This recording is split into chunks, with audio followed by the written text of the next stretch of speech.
Imagine drifting through the vast, silent expanse of space. A place of unimaginable extremes. We often think of the cosmos as violent and chaotic, a storm of fire and gravity. But tonight, we'll discover a different side. We'll journey together to the hottest, the coldest, and the densest corners of the universe, not with fear, but with a quiet sense of wonder. Welcome to the Science for Deep Sleep. If this kind of calm exploration into the universe helps you unwind, consider liking the video and subscribing to the channel. And wherever you are right now, whether near an ocean, a forest, a city, or somewhere quiet in between, feel free to share where you're watching or listening from. So, find a comfortable position. Let your thoughts begin to slow, and allow yourself to float peacefully into the thrilling wonders of the cosmos. There's nothing for you to do right now, but to rest, and to listen. Let your mind gently unfurl as we begin our journey. As we prepare to depart, if you enjoy these quiet journeys through science and space, I invite you to like, subscribe, or maybe share a thought below. It helps us reach other quiet minds looking for a peaceful end to their day. Now, let the world outside fade away. Let the gentle current of the cosmos carry you. The stillness of the void, emptiness and cold. Our first destination isn't a distant, named object, but the very fabric of space itself, the quiet realm that lies between the stars and planets. Here, in the vast stretches of interplanetary and interstellar space, we encounter our first extreme, an emptiness so profound it defies our earthly understanding. Imagine floating far from the warm embrace of any sun, beyond the wispy veil of any atmosphere. Here, the concept of empty takes on a whole new meaning. On Earth, even the most pristine vacuum we can create in a lab is teeming with particles compared to the void of space. Out here, the pressure is so low it's a near-perfect vacuum, a silence defined not just by the absence of sound, but by the absence of almost everything. In the loneliest stretches of the cosmos, you might find only a single atom of hydrogen in a space the size of a cubic meter. Picture that vastness. A single, lonely atom, adrift in an ocean of nothing. It's a stillness that is absolute, a quiet that is not just peaceful, but elemental. And in this profound emptiness, we find our next extreme, temperature. Space doesn't have a single temperature, but rather a nature of two faces, one of scorching heat and one of bone-deep cold. If you turn toward the nearest star, its unfiltered radiation will scorch any surface it touches, raising temperatures to hundreds of degrees. There's no atmosphere to scatter the light, no clouds to offer shade. It's a pure, direct, and unrelenting heat. But turn away from that star, into the shadow of a planet, or simply drift into the vast night between suns, and you'll meet the other face. Here, the temperature plummets to levels almost unimaginable. This is the baseline cold of the universe, a persistent whisper of its very beginning. It's known as the cosmic microwave background radiation, or CMB. This is the faint, leftover heat from the Big Bang, an echo of creation that has cooled over 13.8 billion years of cosmic expansion. Today, this ancient light fills all of space, giving it a baseline temperature of just about 2.7 Kelvin. That's around -270 degrees Celsius, or -454 degrees Fahrenheit. It's a cold that is just a whisper away from absolute zero, the theoretical point where all atomic motion stops. This is the gentle, ambient chill of the universe, the temperature of a cosmos that has been expanding and cooling for eons. It's everywhere, a constant, uniform glow in the microwave spectrum, invisible to our eyes but detectable by our most sensitive radio telescopes. It's the universe's oldest light, a baby picture of the cosmos when it was just 400,000 years old. So let your mind drift in this space of dualities. The searing light and the profound, background chill. The overwhelming emptiness, punctuated by a single, drifting atom. It's a place of stark contrasts, yet it's also a place of profound peace. The sheer scale of the emptiness muffles all violence. The background cold is a constant, steady hum, a lullaby billions of years in the making. Feel the stillness. Feel the quiet. There is nothing to fear in this emptiness. It's simply the canvas upon which everything else is painted. It's the space between notes that allows the music of the cosmos to be heard. And as you float in this quiet, let the gentle cold seep into your awareness, preparing you for our next destination, a place where the cold becomes even more extreme. A place colder than the echo of the Big Bang itself. The coldest place, the Boomerang Nebula. From the general, ambient cold of the universe, our journey now takes us to a specific, and truly exceptional, location. Let your mind drift across 5,000 light-years toward the southern constellation of Centaurus. Here, we find a young cloud of gas and dust known as the Boomerang Nebula. And it holds a remarkable distinction: it's the coldest known natural place in the entire universe. Imagine a vast, ghostly shape, like the ethereal wings of a cosmic butterfly. Early observations from Earth gave it a curved appearance, which led astronomers to name it the Boomerang Nebula in 1980. More advanced images from the Hubble Space Telescope later revealed a more intricate, double-lobed structure, almost like a bow tie. But its shape, however beautiful, isn't what makes it so extraordinary. Its true wonder lies in its temperature. The Boomerang Nebula has been measured at just 1 degree Kelvin. That's minus 272 degrees Celsius, or minus 458 degrees Fahrenheit. To put that in perspective, remember the cosmic microwave background, the afterglow of the Big Bang that gives all of space its baseline temperature of about 2.7 Kelvin. The Boomerang Nebula is colder than that. It's the only known object in nature that has a temperature lower than the background radiation of the universe itself. It's so cold that it actually absorbs the faint energy of the CMB, creating a shadow against the oldest light in the cosmos. So how can a place be colder than the cold of empty space? The answer lies in a process that is surprisingly familiar, just on a cosmic scale. It's the same principle that makes a can of compressed air feel cold when you spray it. As the gas inside rapidly expands, its temperature drops. The Boomerang Nebula is a stellar-scale refrigerator, using this exact process to achieve its record-breaking chill.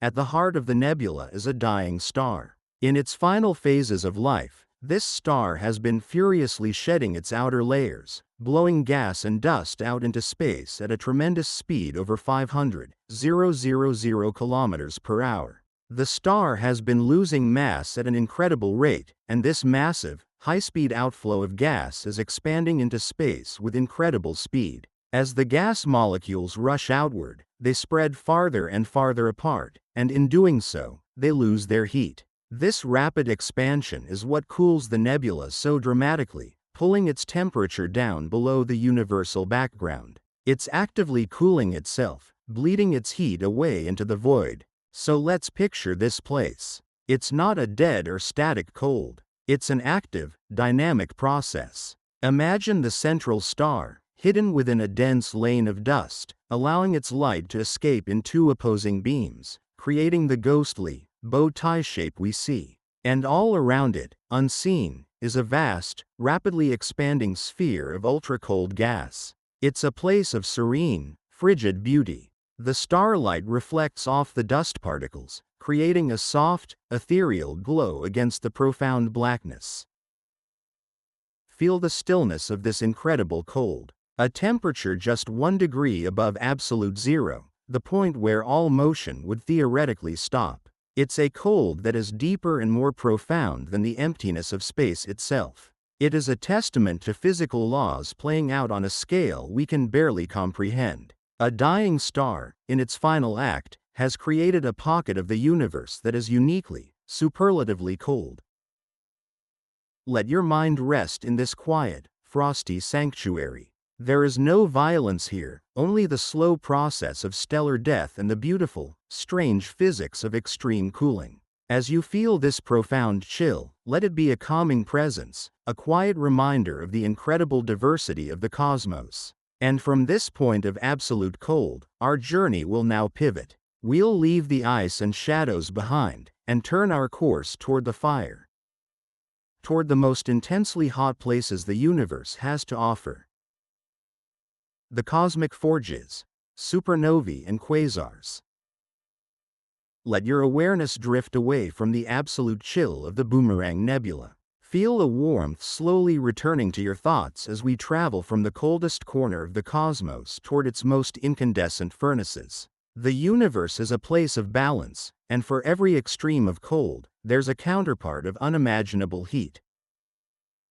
Our first stop is an event, rather than a place, a supernova. This is one of the most dramatic things that can happen in the universe: the explosive death of a massive star. Imagine a star much, much larger than our Sun. For millions of years, it has burned brightly, fusing lighter elements into heavier ones in its core: hydrogen into helium, helium into carbon, and so on. But this process has a limit. Eventually, the core fills with iron. And fusing iron, unlike the lighter elements, doesn't release energy, it consumes it. In that moment, the delicate balance the star has held for its entire life is broken. The outward pressure from fusion, which has held the star's immense gravity at bay, suddenly vanishes. In less than a second, the core collapses under its own colossal weight.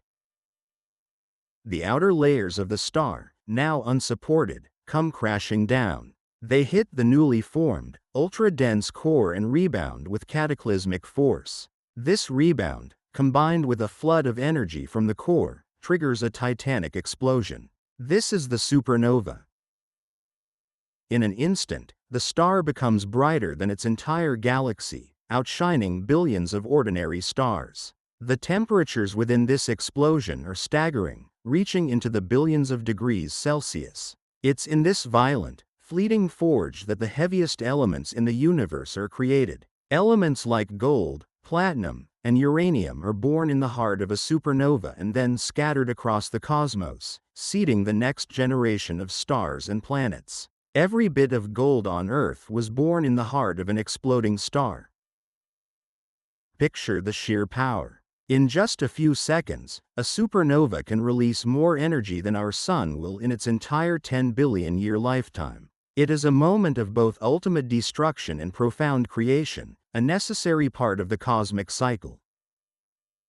But even the heart of a supernova isn't the hottest place we can find. For that, we must travel further, to the centers of ancient, distant galaxies. Here, we find objects known as quasars. The name is short for quasi-stellar radio source, because when they were first discovered, they looked like single points of light, like stars. We now know that a quasar isn't a star at all. It's the brilliant, blazing heart of a galaxy, powered by a supermassive black hole that is actively feeding.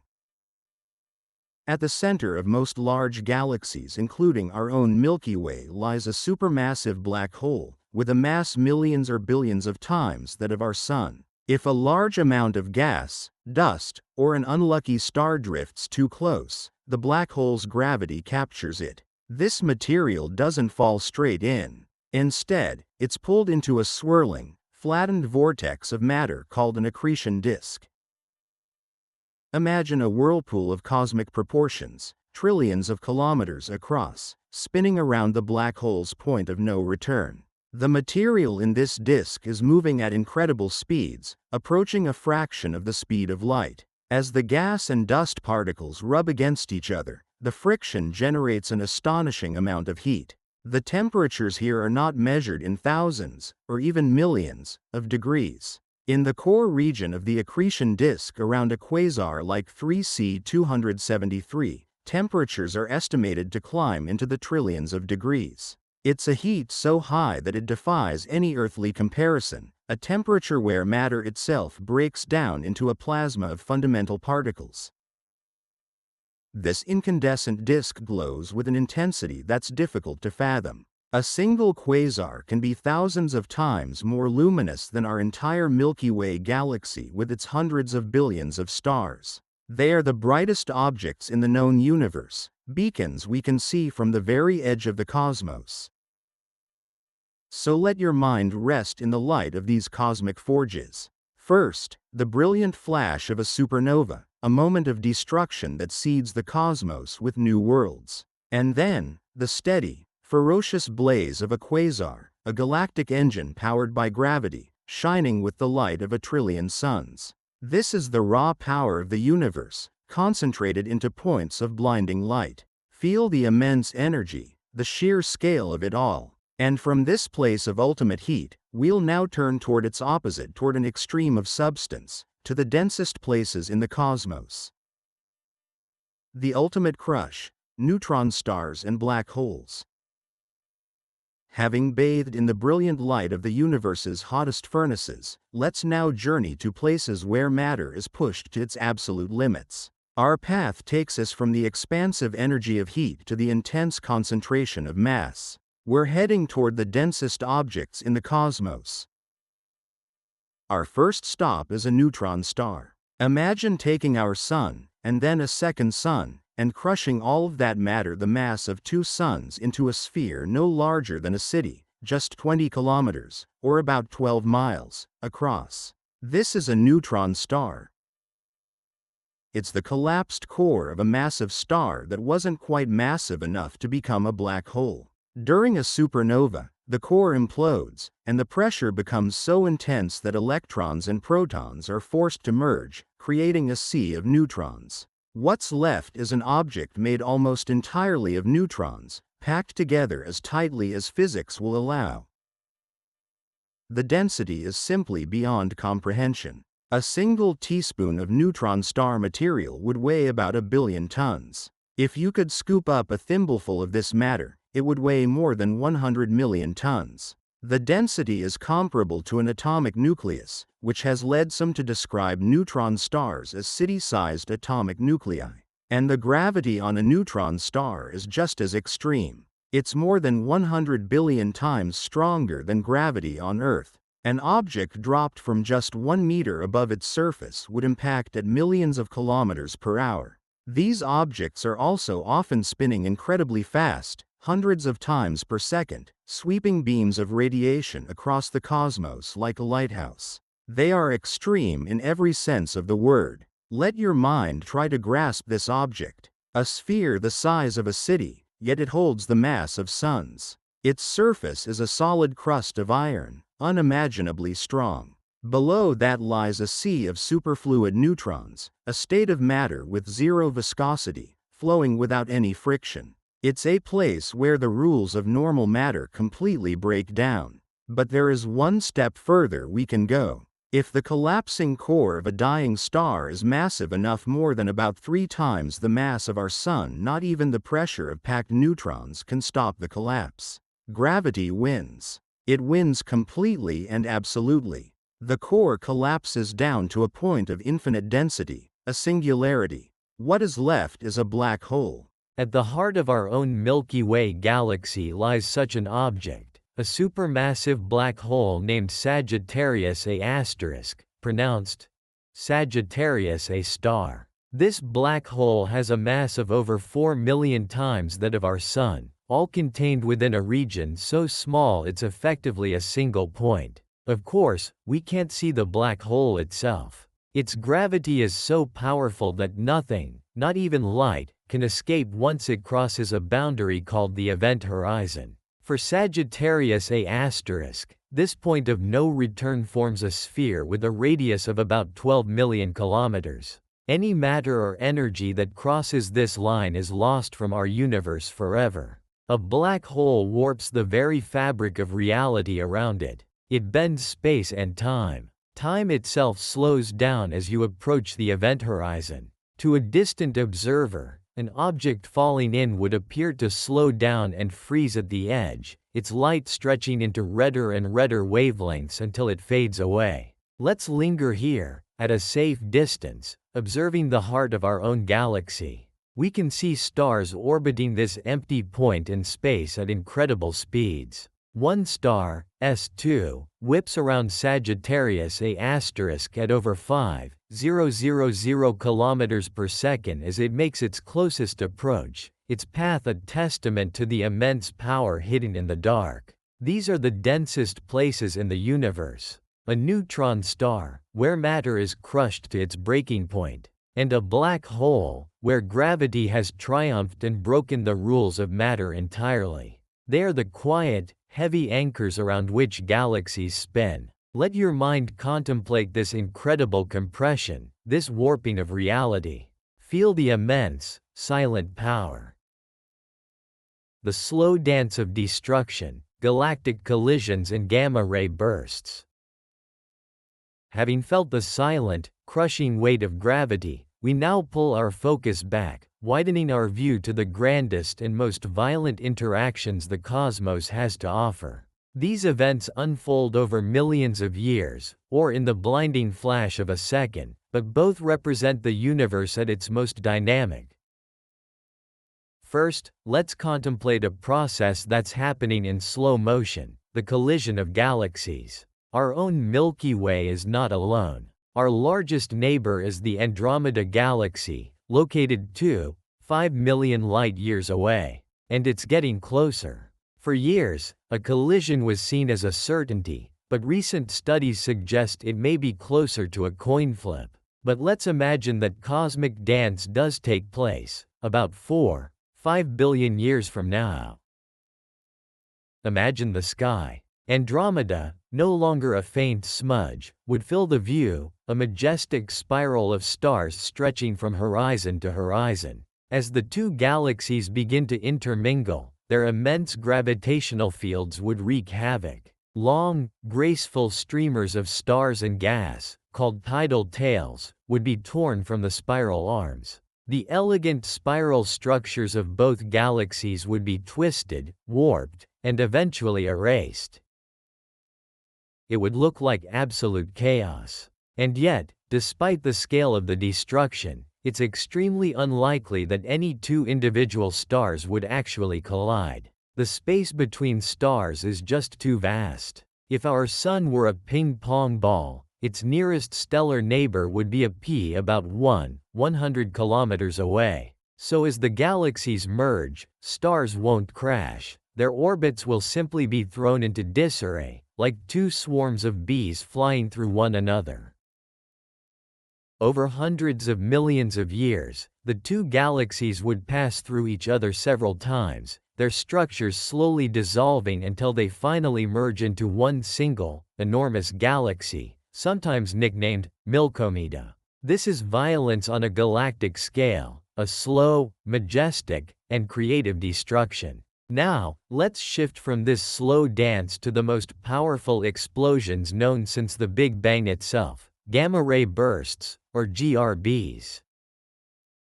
These are flashes of intense, high-energy light that can appear from anywhere in the sky, shining with terrifying brilliance for just a few moments. In that brief time, a single GRB can release more energy than our Sun will over its entire 10 billion-year lifespan. Where do they come from? We now believe the long bursts are produced during a hypernova, the death of a truly massive star as it collapses into a black hole. The short bursts are thought to be the result of an even more dramatic event: the collision of two neutron stars, or a neutron star and a black hole, spiraling into each other in a final, cataclysmic merger. Picture two city-sized objects, each with more mass than the Sun, locked in a gravitational death spiral. As they whirl around each other faster and faster, they collide and merge, triggering an explosion of unimaginable power. This blasts out two narrow, focused jets of gamma rays traveling at nearly the speed of light. If one of these jets happens to be pointed directly at Earth, we see it as a gamma-ray burst. The power is difficult to put into words. They are the true monsters of the cosmos, brief moments of annihilation second only to the Big Bang in their raw energy.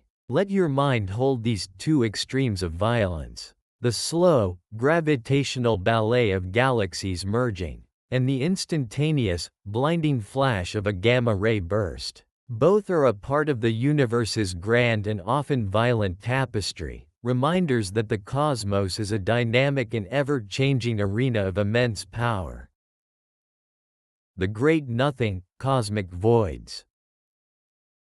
We have journeyed through fire and ice, through crushing density and explosive chaos. For our final stop, we seek the ultimate extreme of tranquility and solitude. We are venturing into the largest and emptiest places in the universe, the cosmic voids. On the grandest of scales, the universe has a beautiful, intricate structure, often called the cosmic web. Galaxies aren't scattered randomly, they're gathered into long, winding filaments and massive clusters, like shimmering threads of a celestial spiderweb. But between these glittering filaments lie vast, dark, and unimaginably empty regions. These are the cosmic voids. Let's travel now to one of the most famous of these, the Boötes Void. Discovered in 1981, it's sometimes called the Great Nothing. It's a colossal, roughly spherical region of space, about 330 million light-years in diameter. A distance so vast it's almost meaningless to our minds. And it is almost completely empty. In a typical region of the universe this size, you'd expect to find thousands of galaxies. The Boötes Void, however, is home to only about 60 known galaxies, all clustered together in a single, lonely tube that happens to pass through the middle. The rest of that immense volume is almost entirely devoid of stars, gas, and even dark matter. Imagine drifting into the center of the Boötes Void. The sky here would be a profound and unnerving black. From Earth, our night sky is filled with the glow of the Milky Way and thousands of stars. But here, in the heart of the Great Nothing, the nearest galaxies would be so far away they'd be completely invisible. The familiar band of the Milky Way would be gone. The constellations, the planets, the nebulae all absent. The sky would be an almost perfect, unbroken, and eternal darkness. A solitude that is absolute. These voids are a natural consequence of how gravity has shaped the universe. Over eons, gravity has pulled matter from the less dense regions toward the denser ones. The filaments and clusters of the cosmic web grew, while the underdense regions were left behind, becoming ever larger and emptier. The voids are the cosmic valleys from which all the rivers of matter have flowed away. Let your mind relax into this profound emptiness. After witnessing the ferocious heat of quasars and the cataclysmic explosions of supernovae, there is a deep sense of peace to be found here. This is not a threatening emptiness, but the serene emptiness of a grand, cosmic cathedral. The silence is perfect. The darkness is complete. It is in these great voids that we can appreciate the true scale of the universe. They are the vast negative space that gives definition to the brilliant structures of the cosmic web. They are a reminder that the universe is mostly empty, and that the light, the life, and the chaos we've witnessed are precious concentrations in an ocean of quiet darkness.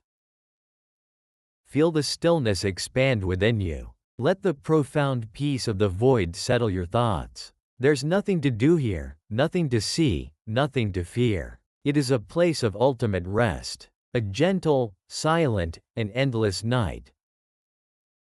Our quiet journey is now drawing to a close. We have drifted through the silent vacuum between the stars, feeling the dual touch of sunlight and the ancient chill of the Big Bang. We visited the Boomerang Nebula, a place so cold it chills the very echo of creation. From the deepest cold, we traveled to the heart of cosmic forges. We witnessed the flash of a supernova, an explosion that forges new elements, and basked in the glare of a quasar, a galactic engine outshining a trillion stars. We felt the incredible crush of a neutron star, where a teaspoon of matter weighs 1 billion tons, and skirted the edge of a black hole, where reality itself is warped into infinity. We watched the slow dance of colliding galaxies and glimpsed the ferocious power of gamma-ray bursts. And finally, we found our rest in the silent darkness of a cosmic void. As you settle deeper into calm, feel how the universe thrives in this beautiful balance of extremes. The hottest forges create material for the coldest cradles. The most violent bursts are balanced by the deep stillness of the voids. The densest points give anchor to the vast emptiness. It is all connected in a grand, cosmic rhythm. The hush of the void, the pulse of a star, the slow spiral of a galaxy. Let this rhythm guide you now. Let the immense scale of it all dissolve your worries. You are a part of this incredible, extreme, and beautiful universe. And now, it is time to rest. Allow your mind to drift on these cosmic currents, through the darkness and the light, into a place of deep and restorative sleep. Wishing you a restful night, and peaceful dreams. Part 2, the hottest regions ever found. Now that we have drifted through the idea of extreme space, let us move gently toward one of its most astonishing expressions. Not cold this time, and not silence, but heat. A kind of heat so immense that the mind almost resists it. We are used to warmth in ordinary ways. Sunlight on skin, steam rising from a cup, the dry weight of summer air. But the universe knows forms of heat that make all of that feel small and domestic. There are places in space where matter is pushed so hard, squeezed so tightly, or accelerated so violently that temperature becomes almost a different language altogether. And yet, strangely, these hottest regions are often hidden inside darkness.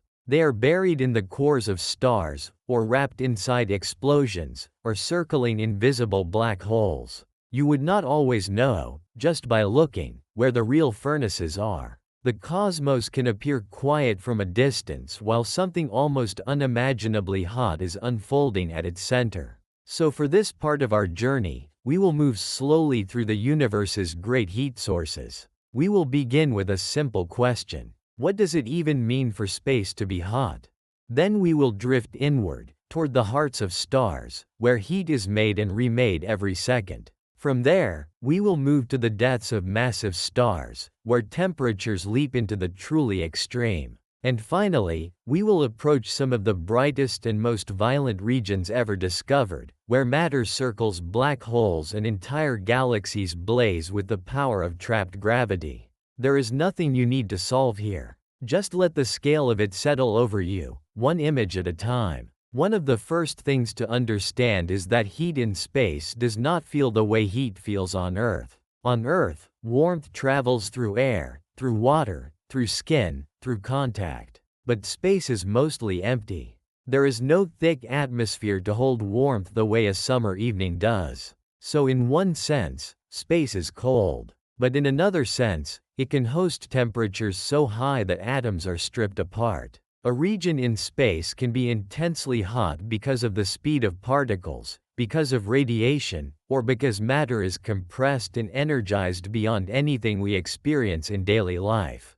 That distinction matters. It helps us understand why the universe can be both freezing and blazing at once. You can drift through darkness where almost nothing is happening, and then, not so far away in cosmic terms, find a region where particles are racing with extraordinary energy. Heat in the universe is not always spread evenly. It gathers. It concentrates. It blooms in pockets where gravity, fusion, pressure, and motion all work together. A good place to begin is with something familiar. Our own sun. The sun feels ordinary only because it is near us and because it has become part of the background of our lives. We wake under its light so often that we forget what it really is. But the sun is an immense nuclear engine. At its core, the temperature rises to roughly 15 million degrees Celsius. In that buried center, hydrogen atoms are forced together so powerfully that they fuse into helium.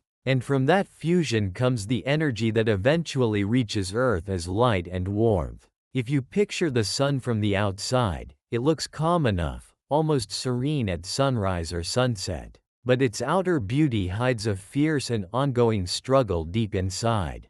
Gravity is always pulling inward, trying to crush the star. Fusion pushes outward, resisting collapse. A star lives in that balance. The heat at its core is the mark of that balance being maintained, second by second, across millions or billions of years. Even that is already hard to grasp.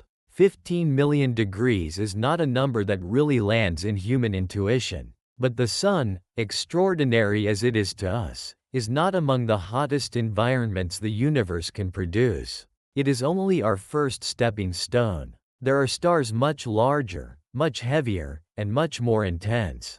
As stars grow more massive, their interiors become harsher places. Their gravity is stronger, which means their cores are squeezed more tightly. That higher pressure drives even higher temperatures. Massive stars burn through their fuel far faster than smaller stars do. Our Sun can shine for around 10 billion years. A truly massive star may exhaust itself in only a few million. It lives faster because it burns hotter. Inside such a star, fusion becomes a layered process. Hydrogen gives way to helium. Helium gives way to carbon, then oxygen, then neon, then silicon. The star becomes like an onion of fire, each layer running its own kind of nuclear furnace. As the elements get heavier, the conditions required to fuse them become more severe. The pressure climbs. The heat climbs. The star, in a sense, is racing toward its own destruction. There is something strangely beautiful in that. The hotter the star burns, the shorter and more dramatic its life becomes. Great cosmic brightness carries its own cost. The most massive stars are not patient stars. They live as if all their time must be used at once. And then comes the turning point. Iron. For most of a star's life, fusion releases energy. It is the engine that keeps gravity from winning. But iron changes the story. Fusing iron does not release energy in the same helpful way. Once a massive star builds an iron core, it approaches a terrible limit. The furnace that supported the star begins to fail. And when that support fails, the star's own weight suddenly becomes its enemy. The collapse begins with astonishing speed. What had taken millions of years to build can unravel in moments. The core falls inward. Matter is crushed with almost incomprehensible force. Temperatures surge upward with incredible violence. In this phase, the interior of the dying star can reach extreme levels, climbing into tens of billions of degrees, and in some descriptions of core collapse, even higher for brief moments. It is no longer just a hot star. It has become a cosmic catastrophe. Then comes the explosion, the supernova. A supernova is not just bright. It is one of the universe's great acts of release. In an instant, the star tears itself apart. Shock waves race outward. The outer layers are hurled into space. For a short time, one dying star can outshine an entire galaxy. And inside that violent event, the temperature becomes so extreme that new elements are forged, including many of the heavier ones that ordinary stellar fusion could not make so easily. This is one of the quiet wonders of cosmic history. Some of the material that makes planets, metals, landscapes, tools, blood, and bones came through events like this. The universe did not begin with all the complexity we see around us. Much of it had to be cooked into existence inside stars and then blasted outward in their deaths. Heat, in this sense, is not only destructive, it is creative. It is one of the reasons the universe can become chemically rich enough for worlds, oceans, and living things to appear. So when we speak of the hottest regions in space, we are not talking only about danger. We are also talking about origin. The hottest places are often the places where new ingredients are made. If you like these slow journeys through science, this is a gentle moment to subscribe, or leave a quiet comment later on about where you're listening from. It helps these calm explorations find the people who need them at the end of a long day. Now let us move a little deeper into the extreme. A supernova is astonishing, but it is also brief. It is a flash, a climax, a moment of overwhelming release. There are other hot regions in the universe that persist longer, regions that stay bright because something keeps feeding them. And to find those, we must go to some of the strangest objects in existence. Black holes. The black hole itself, in a direct sense, is not what glows. In fact, the defining feature of a black hole is that even light cannot escape once it crosses the event horizon. That is why black holes are black. But the region around a black hole can become one of the hottest places in the universe. Not because the black hole shines, but because matter falling toward it is put through an almost unbearable process. Gas, dust, and sometimes whole stars can wander too close. Once captured by the black hole's gravity, that material does not simply drop straight in. It begins to spiral. It forms a disk, flattened and fast-moving, called an accretion disk. As the material swirls inward, it rubs against itself. Magnetic forces twist through it. Friction builds. Speed rises. Gravity does what gravity does best. It turns falling motion into heat. That heat can become immense. In many active black hole systems, the inner regions of the accretion disk reach millions of degrees. The gas becomes plasma. It glows across the electromagnetic spectrum, especially in ultraviolet light and X-rays.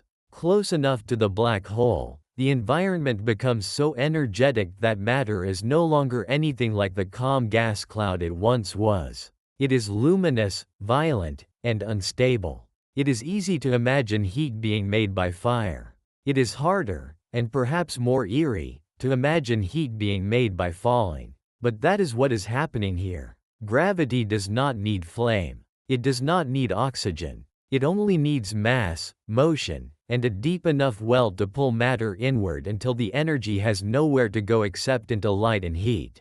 If the black hole is large enough, and if enough matter is falling in, the result can become something even more dramatic: an active galactic nucleus. Or, in its brightest form, a quasar. Quasars are among the brightest sustained objects ever discovered. They sit in the centers of distant galaxies, powered by supermassive black holes that are feeding intensely. From across billions of light years, they appear as brilliant beacons. Some outshine the combined starlight of the galaxies around them. It is one of the strangest facts in astronomy that a region built around darkness can become so bright that it overwhelms an entire galaxy. Try to picture that for a moment. Hundreds of billions of stars spread across a galaxy, and yet the central engine can rival or exceed them in brightness. Not because the black hole itself is glowing, but because the matter around it is being heated so ferociously as it spirals inward. This is where the idea of the hottest region becomes more subtle. A supernova may reach higher temperatures for a short time in its most violent interior phases. But a quasar creates a broad, long-lived, and intensely radiant environment that can blaze across cosmic distances. It is not just hot in a technical sense. It is cosmically conspicuous. It can announce itself from the far edge of the observable universe. And the scale matters. A star is a furnace. A quasar is closer to an entire heating system for the central region of a galaxy. The black hole at its center may be millions or billions of times the mass of the Sun. The surrounding accretion disk can extend across distances larger than planetary systems. Jets may erupt from the poles, shooting matter and radiation outward for enormous distances. All of it is tied to gravity doing its quiet, unstoppable work. What makes this especially haunting is the contrast between appearance and cause. We often imagine the hottest things as fiery, explosive, obvious. But quasars remind us that some of the universe's greatest heat sources are built from patience and spiral motion. Material falls. The disk turns. The temperature climbs. A region of unimaginable brilliance is born from a slow inward dance. And yet even here, there is another step outward. There are events associated with black holes and collapsed stars that release energy with such intensity that astronomers treat them as a category almost by themselves. Gamma-ray bursts. A gamma-ray burst is one of the most powerful explosions known. Some are linked to collapsing massive stars. Others are connected to the merger of compact remnants such as neutron stars. In both cases, the event produces extremely narrow, fast jets loaded with extraordinary energy. If one of those jets happens to be pointed toward Earth, we detect a flash of gamma rays that can briefly outshine almost everything else in the sky. These bursts are difficult to imagine because they are so brief and so intense. They are not warm regions in any familiar sense. They are more like violent punctures in the darkness. For a little while, a staggering amount of energy is funneled into a focused beam. The temperatures involved in the deepest parts of the event are extreme beyond ordinary description. But what matters just as much is the concentration. It is not only that the event is hot, it is that so much energy appears in so little time. And still, for all this violence, the universe does not become chaotic everywhere. That is one of the most calming truths in astronomy. The hottest regions are real, but they are local. They do not erase the surrounding silence. A quasar can blaze in one corner of the sky while immense cold and darkness surround it.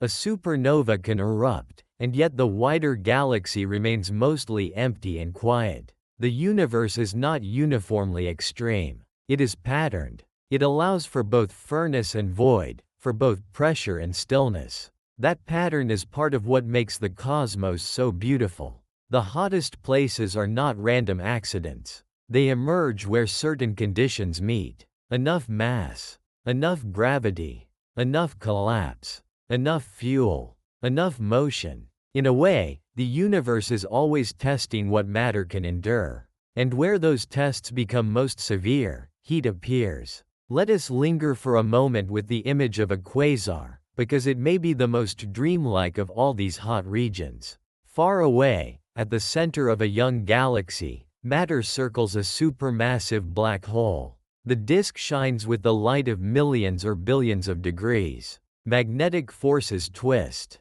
Radiation streams outward. The whole region glows so intensely that we can see it across enormous spans of time and space. The light leaving that quasar may have begun its journey before Earth had humans, before our species had language, before our ancestors had learned to farm. And now, after all that time, it arrives in our telescopes as a message from one of the hottest and brightest environments ever found. There is something deeply calming in that, if you let it be calming. Not the heat itself, of course, but the perspective. These extreme places do not ask anything of us. They do not rush us. They do not care about our schedules, our deadlines, or the noise of one difficult day. They simply exist, far beyond us, obeying physical laws with perfect indifference and perfect elegance. And maybe that is part of why space can soothe people, even when the subjects are so intense. The universe is full of violence, yes, but it is never personal. A supernova is not angry. A quasar is not cruel. A black hole is not malicious. These things are not emotional. They are structural. They are what matter does under pressure. They are what gravity does when given time. Seen from far enough away, even cosmic violence becomes a kind of pattern, and pattern can feel strangely restful. As this part of the journey begins to slow, let us gather the picture together. The hottest regions in space are not all the same. Some are long-lived and stable compared with cosmic timescales, like the deep cores of stars where fusion quietly runs for millions or billions of years. Some are short and catastrophic, like the collapse and explosion of a supernova, where temperatures surge to staggering levels and heavy elements are born. Some are built around the relentless pull of gravity, like accretion disks around black holes, where falling matter is heated until it radiates with tremendous intensity. And some appear as brief, concentrated outbursts, like gamma-ray bursts, where an enormous amount of energy is released in a small window of time. If there is one thread joining all these places, it is pressure. The hottest places in the universe tend to be the places where matter is forced, crowded, accelerated, crushed, or trapped. Heat is the signature of extremes acting on substance. It is how the universe announces that something deep and powerful is happening. But there is another thread too. Transformation. Stars turn light elements into heavier ones. Supernovae scatter those elements outward. Black holes light up their surroundings by feeding on matter. Gamma-ray bursts mark catastrophic changes in the lives of stars and stellar remnants. Again and again, the hottest regions are the places where matter is not allowed to remain simple. It is changed, broken apart, rebuilt, driven into new forms. So perhaps the hottest regions ever discovered are not just places of danger. They are places of becoming. Places where the universe stops being quiet and begins remaking itself. And now, after all that intensity, it feels right to let the mind cool a little. To imagine the glow fading into distance. To picture those great furnaces still burning, still collapsing, still circling, but far away now. Very far away. Their light continuing across the dark while you remain here, safe and still, only listening. In the next stretch of the journey, we will leave the fire behind and move toward a very different kind of extreme. Not heat this time, but emptiness. Not pressure, but absence. We will drift toward the quietest and loneliest regions of the cosmos, where galaxies thin out, light grows scarce, and the universe feels almost abandoned. For now, though, let the furnaces recede. Let the stars close their bright interiors. Let the supernova flash soften into memory. Let the quasar become one distant point among countless others. The hottest regions of space are real. They are brilliant. They are violent. And yet, from here, they can also feel strangely gentle, like faraway lanterns suspended in a cold and endless night. Science note: I anchored this section to a few core astronomy facts from NASA and ESA sources. Massive star core collapse can drive temperatures to extraordinary levels, with NASA describing supernova-related interiors reaching about 10 billion degrees Fahrenheit and, in some massive star collapse descriptions, 100 billion degrees or more. Matter in active black hole accretion disks is heated to millions of degrees. Quasars can shine with the output of vast numbers of suns, and gamma-ray bursts are among the most powerful or energetic explosions known.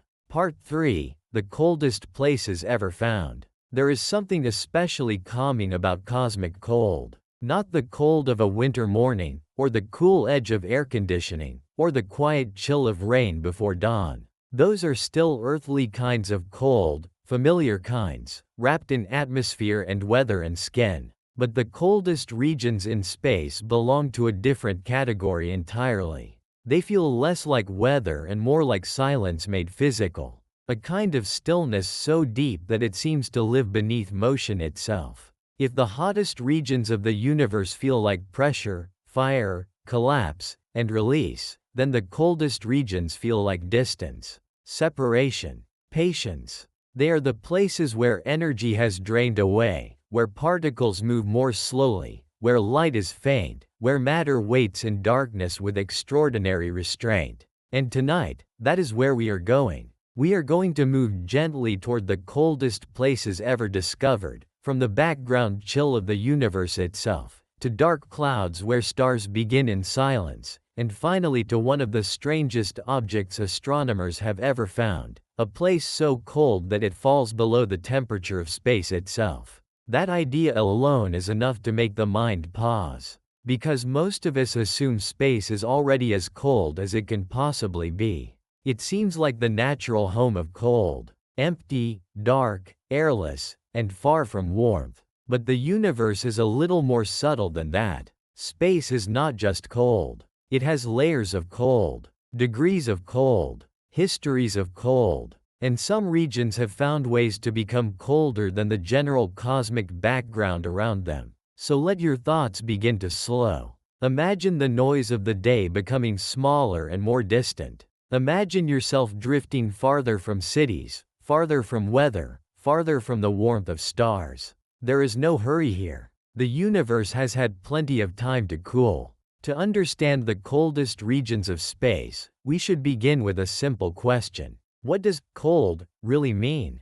In physics, temperature is tied to motion. The hotter something is, the more energetic its particles tend to be. The colder it is, the less motion those particles have. And at the deepest possible limit, there is an idea called absolute zero, the theoretical point at which particles have almost no thermal motion left. That point sits at 0 Kelvin, which is -273, 15 degrees Celsius. Nothing in nature seems to rest exactly at that perfect limit, but the coldest places in the cosmos can come remarkably close. That already gives cold a different feeling. It is not merely the absence of comfort. It is a slowing down, a settling, a reduction in activity. When we speak about the coldest parts of the universe, we are really speaking about places where motion itself has been pared back to an astonishing minimum. And yet, oddly enough, empty space is not at absolute zero.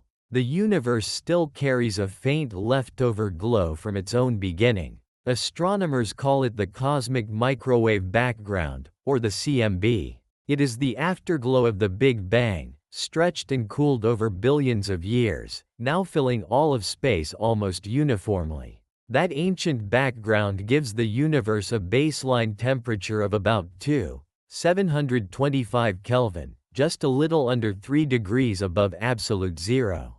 In other words, the universe never fully went dark and cold. It kept a whisper of its birth, and that whisper still warms the emptiness very slightly. That is such a beautiful thought when you sit with it long enough. Even the darkest reaches of space are not completely separate from the beginning. Every direction you look, every silent stretch between galaxies, still carries that faint relic light. The universe remembers its own first heat. Not loudly, not violently, just enough to keep the background from dropping all the way to zero.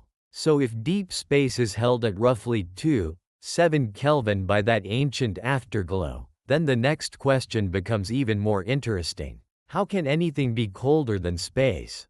We will get there. But before we do, it helps to drift through the quieter cold regions that fill galaxies long before we reach the true record holder. One of the coldest common environments in the cosmos is the molecular cloud. These are vast, dark clouds of gas and dust, often spread across light years, sometimes tens or hundreds of light years. They are the hidden nurseries of stars. From a distance, they can appear like ink stains against the richer backdrop of the Milky Way.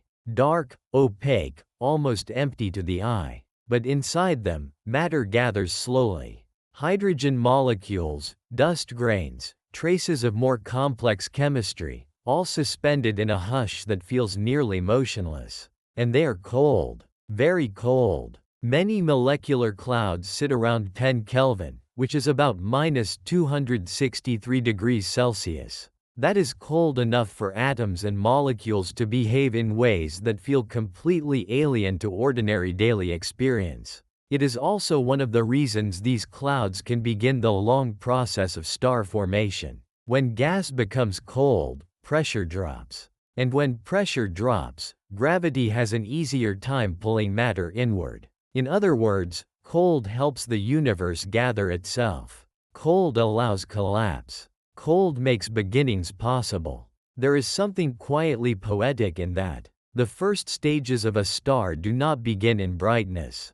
They begin in darkness and cold. In regions so dim and so chilled that almost nothing seems to be happening, gravity begins its patient work. Over immense spans of time, a denser knot forms within the cloud. That knot gathers more matter. The inward pull strengthens. Temperature slowly rises.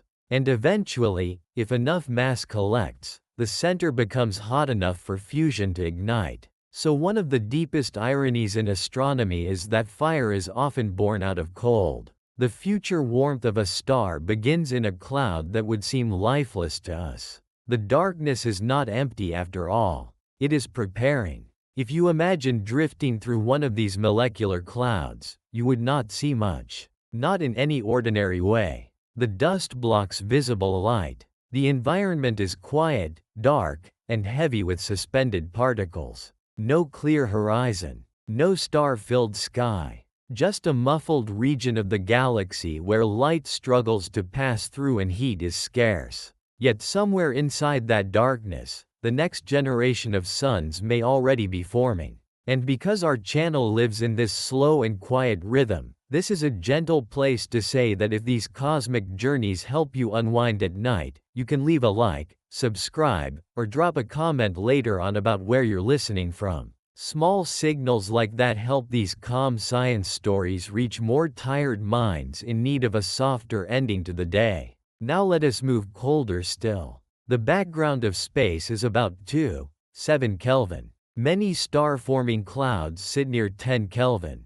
But there is one famous object that drops below the background itself, one that has fascinated astronomers for decades because it seems to do something almost impossible. The Boomerang Nebula. This strange and beautiful object lies about 5,000 light-years from Earth in the direction of the constellation Centaurus. It was formed by a dying star shedding material into space. At first glance, it is already interesting for its shape, a sort of double-lobed structure, like a bow tie or a pair of ghostly wings. But its true distinction is not visual. Its true distinction is thermal. Measurements have shown that the Boomerang Nebula reaches about 1 Kelvin, making it the coldest known natural region in the universe. That places it below the cosmic microwave background itself. It is colder than space. That sounds almost impossible until you understand the mechanism.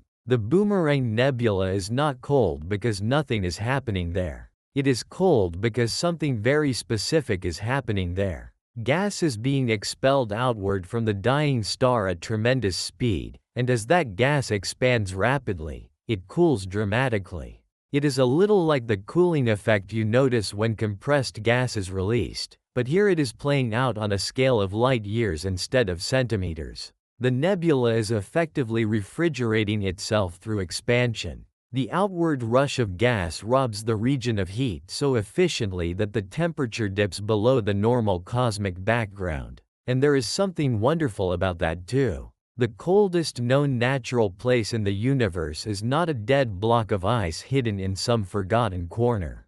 It is the product of motion. A dying star, in the last phases of its life, pushes material outward with such intensity that the expanding gas becomes the coldest region astronomers have found. Once again, the universe avoids simplicity. Even extreme cold can arise from dynamic change. If you picture the Boomerang Nebula in your mind, try not to see it as a frozen ornament. See it as a slow, ghostly outflow.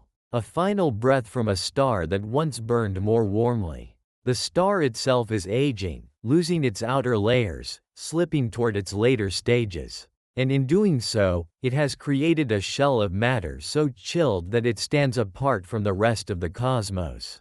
There is a deep calm in that image. A dying star usually makes us think of heat, instability, maybe even violence. But here the late-life drama of a star creates the opposite sensation. It creates hush, frost, a region that seems almost untouched by energy. Not because energy was never there, but because it has been spent, stretched, and thinned into extraordinary cold. And perhaps that is part of what makes the Boomerang Nebula so memorable. It tells us that cosmic endings do not always blaze. Some endings exhale. Now, when astronomers call it the coldest known natural place, that wording matters.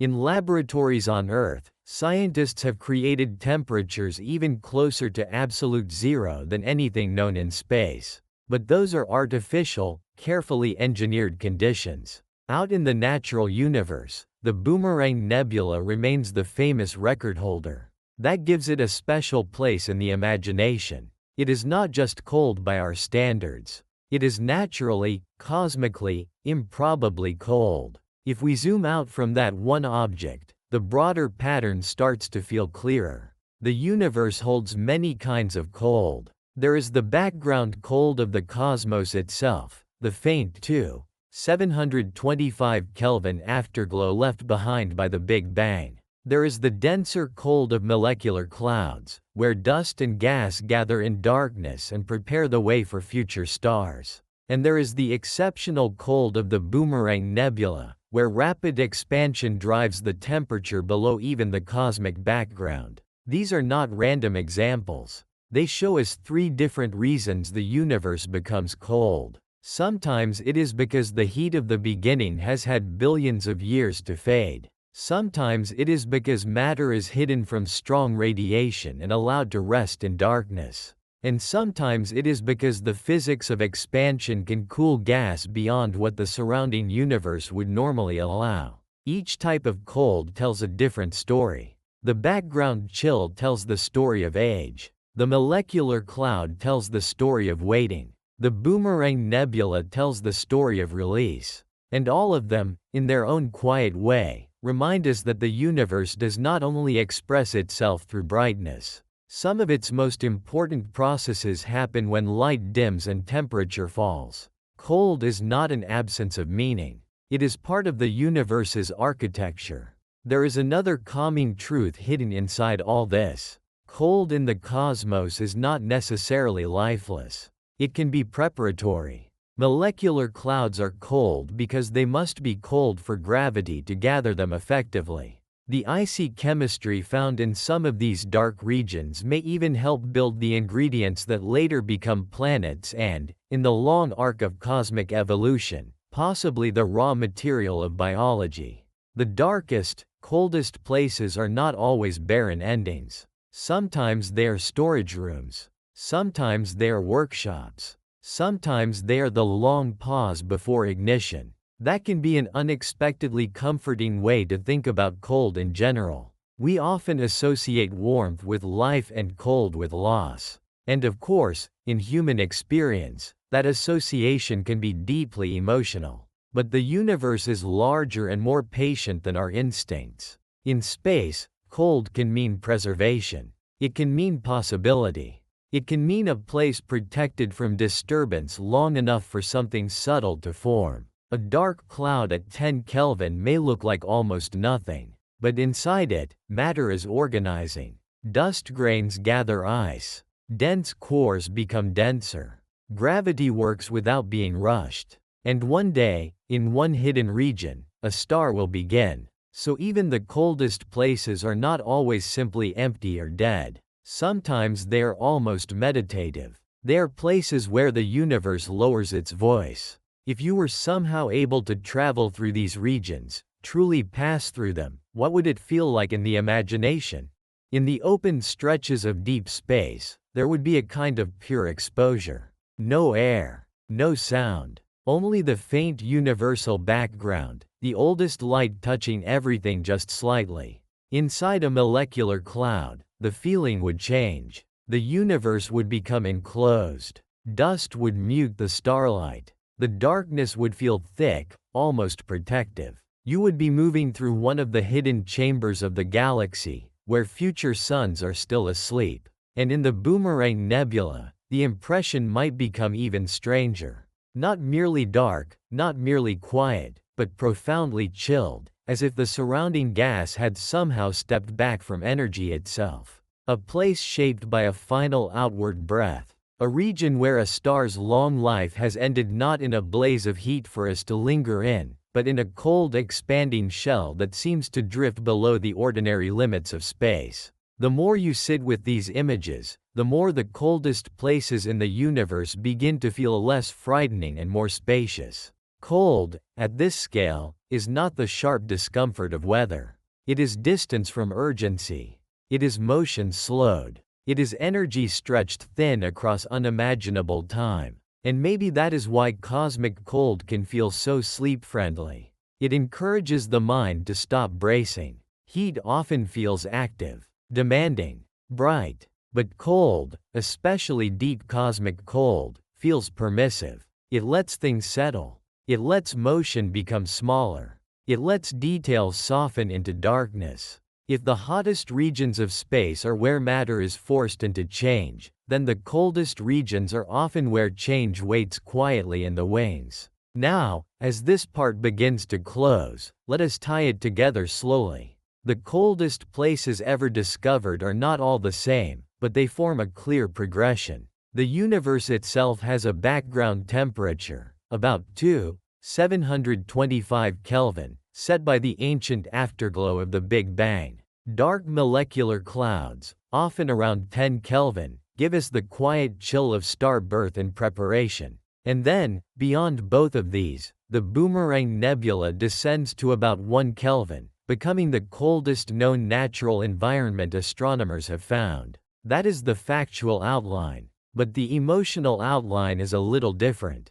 First, the universe remembers its birth through a faint warmth that never fully disappears. Then, galaxies hold dark reservoirs of cold where the next stars begin in silence. And finally, one dying star exhales a shell of gas so rapidly that it becomes colder than the background of the universe itself. Birth, waiting, release. Even cold, it turns out, has a story. So let the image linger for a moment before we move on. The oldest light in the universe, still faintly warming the dark. The dense black clouds where stars gather before they shine. The Boomerang Nebula, pale and ghostly, breathing cold into space. All of it far away now. Quiet, untouched by the anxieties of one small planet. In the next part of the journey, we will leave this deep cosmic cold behind and move toward a different kind of extreme. Not temperature this time, but emptiness. Vast regions where galaxies thin out, where the universe becomes sparse almost beyond comprehension, and where the great loneliness of space becomes one of its defining features. For now, though, let the cold remain. Let it be soft. Let it be spacious. Let it feel less like absence, and more like rest. Part 4, the emptiest regions ever found. After drifting through the coldest places in the universe, it feels natural to move into something even quieter. Not colder this time, though cold still lives there. Not darker in the ordinary sense, because darkness can still be filled with stars. What we are approaching now is something more subtle than darkness and more profound than silence. We are approaching absence. The great thin places of the cosmos. The widest gaps in the grand structure of reality. Regions so empty that even on the scale of galaxies, they seem almost abandoned. And there is something deeply calming about that idea, if you let it settle the right way. Because when most people imagine space, they already imagine emptiness. They imagine blackness, distance, and open silence. But the truth is a little more surprising. Much of the universe is not evenly empty. It has structure. It has shape. Galaxies are not scattered at random like grains of sand thrown across a floor. They gather into patterns. Long filaments. Walls. Clusters. Great luminous webs stretched across impossible distances.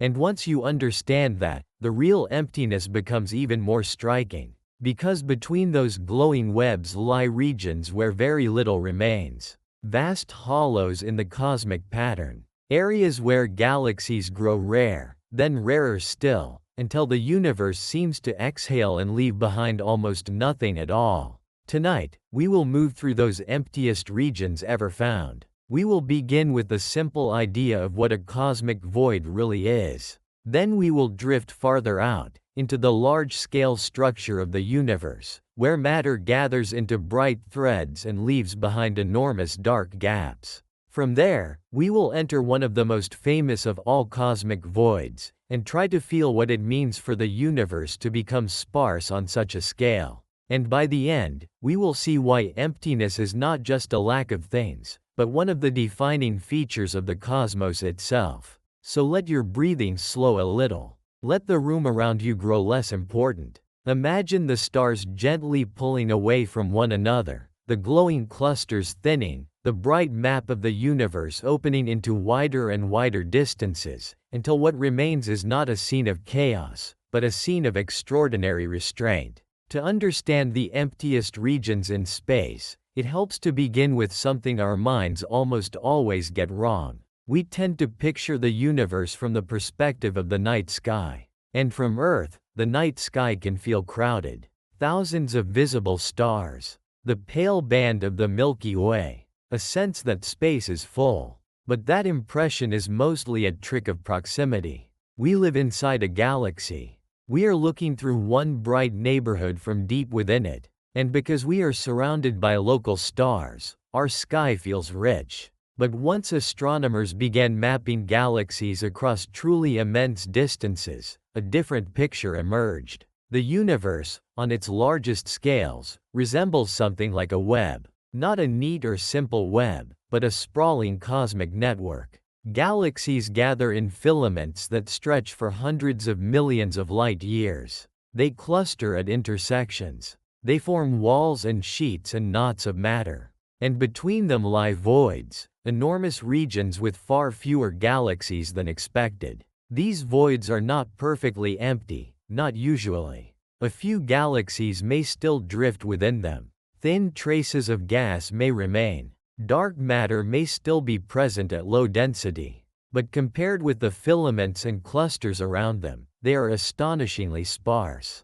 In the same way a desert is not literally made of nothing, a cosmic void is not absolute zero content. But relative to the richer parts of the universe, it feels almost shockingly bare. This is one of the reasons cosmic voids are so fascinating. They reveal that emptiness can have shape. It can have boundaries. It can be measured. It can become a meaningful part of cosmic architecture. And that changes the feeling of space. Because now, emptiness is not just the background behind everything else. It is one of the main features of reality itself. If you could zoom far above the galaxy, and above the local group, and farther still beyond clusters and superclusters, you would not see a smooth, even spread of matter. You would see bright strands and huge hollows, as if the universe were built like foam, or frost, or the delicate bubbles inside rising bread. Matter gathers along the edges.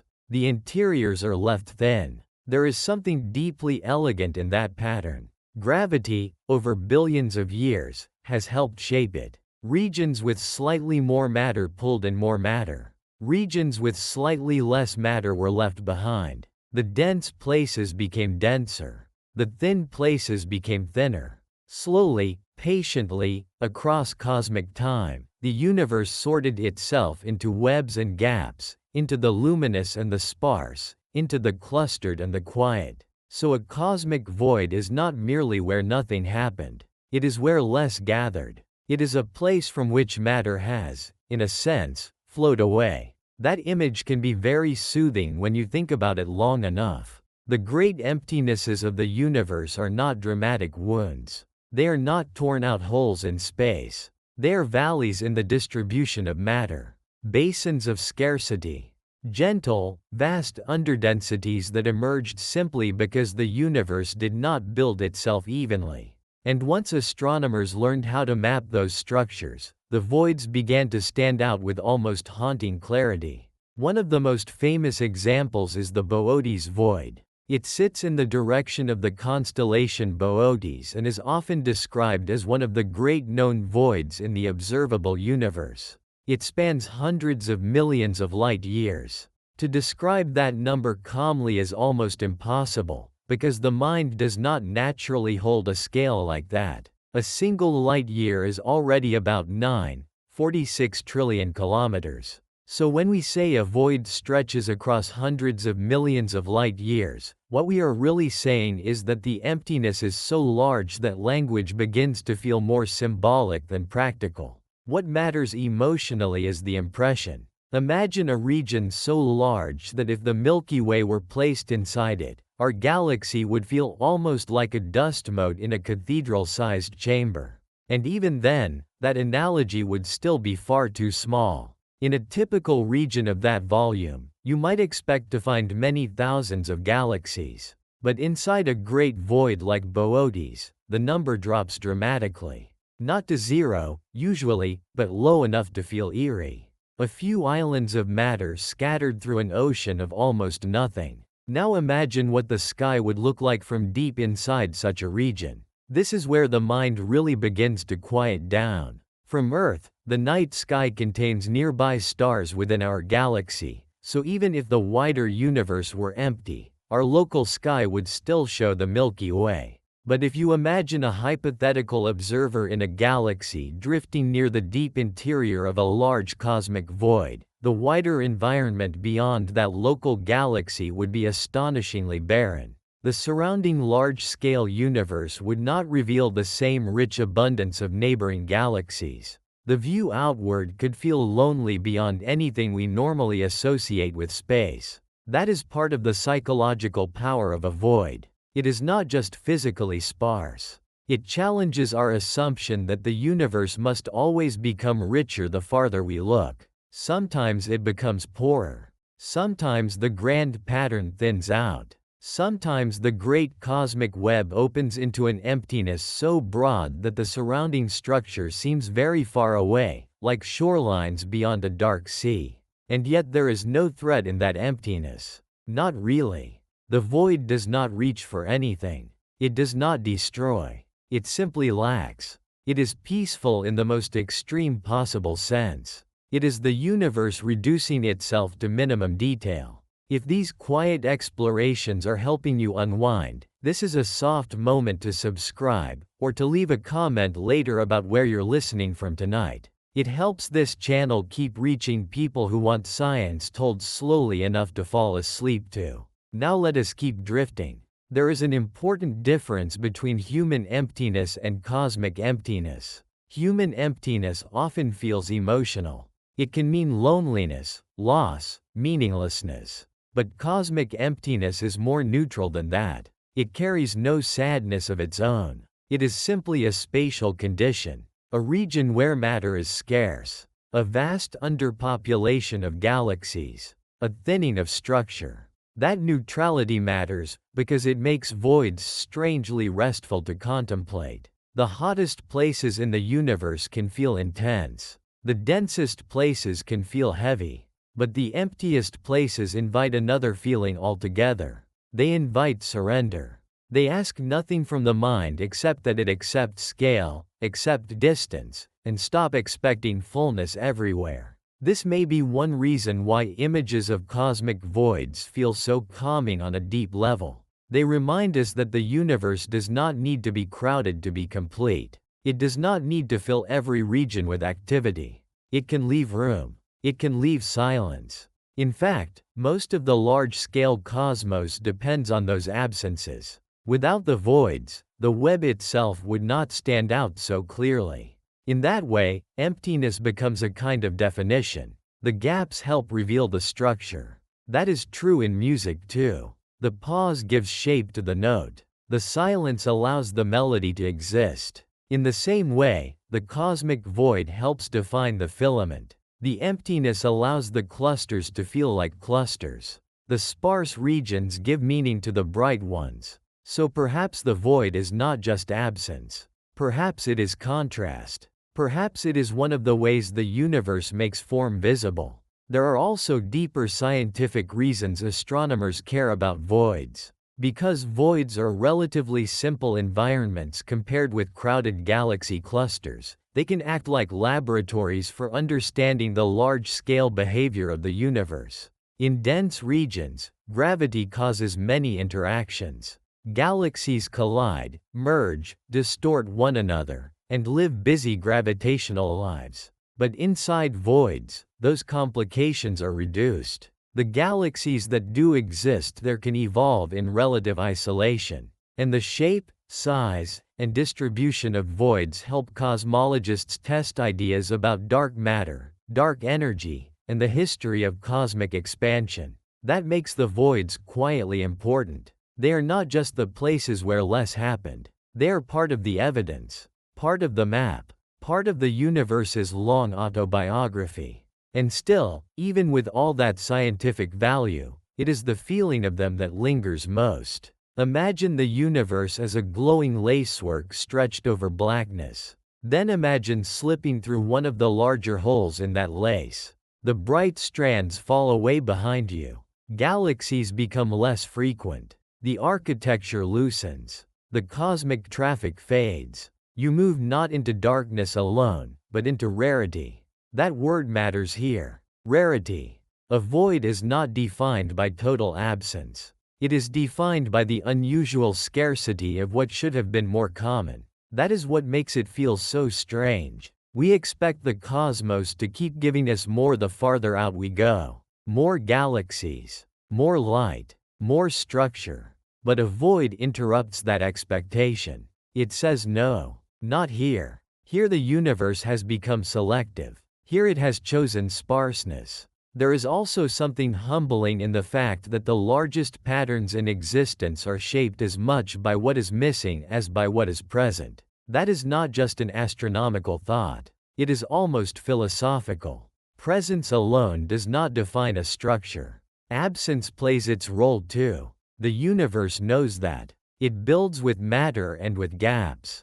It draws its patterns in both. As we drift deeper into the idea of the emptiest regions ever found, another interesting truth appears. Voids are not frozen. They evolve. Over cosmic time, as gravity continues pulling matter toward denser filaments and clusters, many voids expand. The sparse regions become more sparse. Their interiors drain further. In a sense, emptiness has momentum. Not because nothing is actively pushing from the inside, but because matter at the edges keeps being drawn outward toward richer structures elsewhere. That means some voids become more pronounced as the universe ages. The contrast sharpens. The web grows clearer. The hollows deepen. So even emptiness participates in cosmic history. It changes. It widens.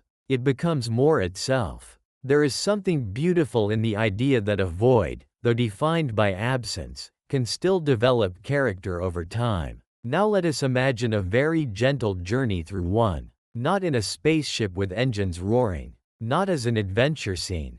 Just as a thought. A slow float. At first, you leave behind a familiar region of galaxies, perhaps a filament where worlds and stars are more common. Ahead lies a growing gap. The nearest major structures recede. The sky beyond your local galaxy becomes more austere. The broader pattern of the universe seems farther apart.